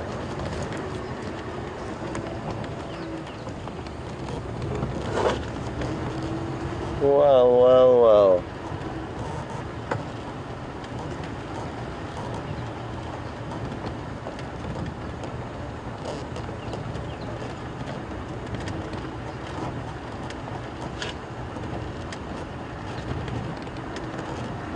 A lot of impala in this area. Again, that's not to mean that there's not a leopard here. People often assume that, well, if there's impala that are relaxed, there's no predator around, but what you need to remember is that in order for a leopard to catch its prey, they need to be relaxed and unknowing that it's there. Oh, there's a little duiker lying down in a perfect window that we could have showed you, but surprise, surprise, it ran off. The duiker are a difficult one for us to show you. They've got a very shy nature, so they typically tend to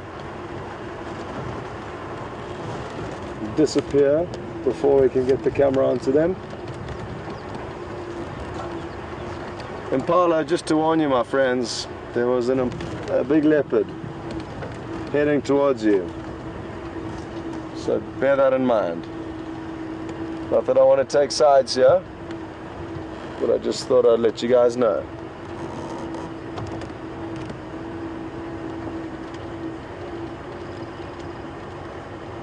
Beautiful big bachelor head, this.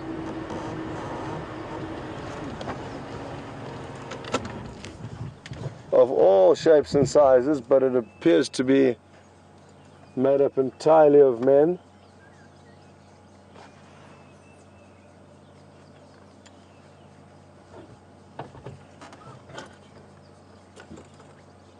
Sadly, at this time of the year, they aren't too inclined to be aggressive towards one another. When it is closer to the rutting season, around June, July, we really do get a lot of action out of these guys chasing one another out of their territories that they're trying to secure for ladies. But now they're all friends. All the ladies have got young kids to attend to, so the men have a few months off within which they'll bond with one another.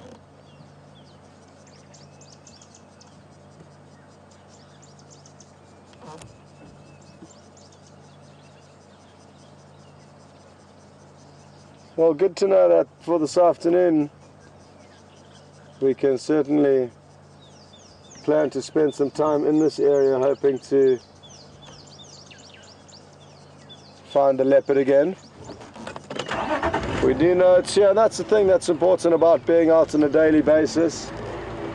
You keep track of where animals are moving. Even if you don't see them, at least you've got an idea of where they are, whereas if you're out of the loop for a few days or even a morning, it throws you off sync and out of kilter. So okay, a fairly substantial herd of buffalo bulls here. So I think we should just spend the last 5 minutes with them. A relaxing way to end off the drive, watching them get comfortable for probably how they're going to spend the rest of the day until the afternoon. The individual on the far right of the screen is battle scarred, missing half of its horn.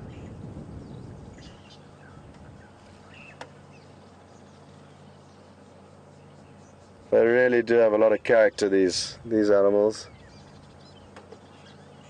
And attitude, and rightfully so. They command a lot of respect out here, and it is the last animal that I would like to encounter on foot. I would take anything above this.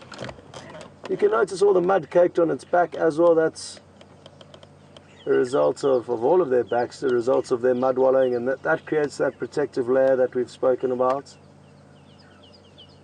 But look at their attitude. Tough old men.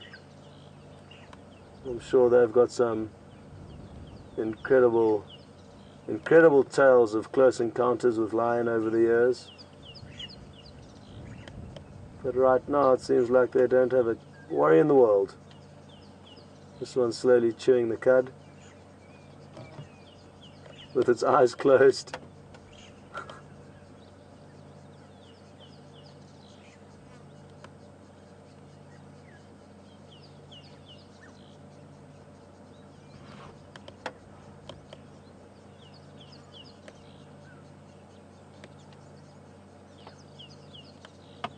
It's interesting that some of them are in the shade and some in the sun. But I guess just like humans, some people take an umbrella to the beach and others don't.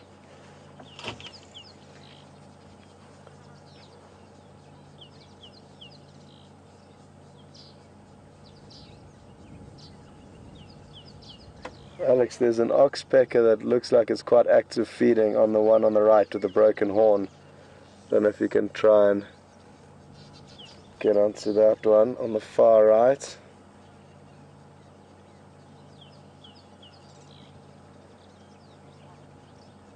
It's right in its ear now. Oh, trying to hang on. Now it's holding onto his eye. Oh. Let's keep an eye on that one. That one looks like it might provide us with a bit more entertainment. How bizarre. Imagine having a small animal just perched on your nose, busy cleaning your face for you.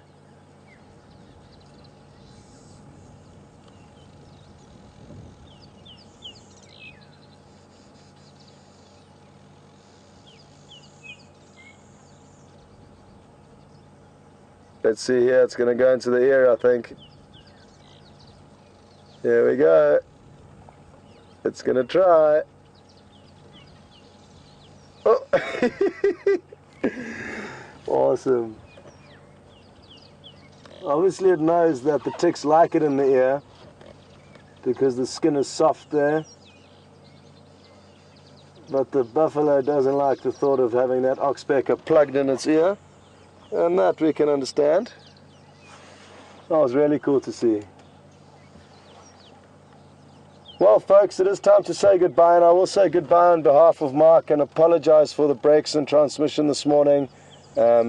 Like I say, he'll be more frustrated than you guys that you didn't get to see as much of the leopard as he would have liked. But Marc does say goodbye, and so do I. Thanks for joining us. It's been another exciting morning out here on Safari Live. So we will both be on drive this afternoon again, and we'll certainly be doing our best to find the leopard that you only got a glimpse of this morning. Like I say, we do have a good idea where it could be. But until this afternoon, folks, I hope you have a wonderful day or night or whatever it is, wherever you are. And thanks for joining us. Sorry about the technical issues today. And just enjoy these buffalo for the last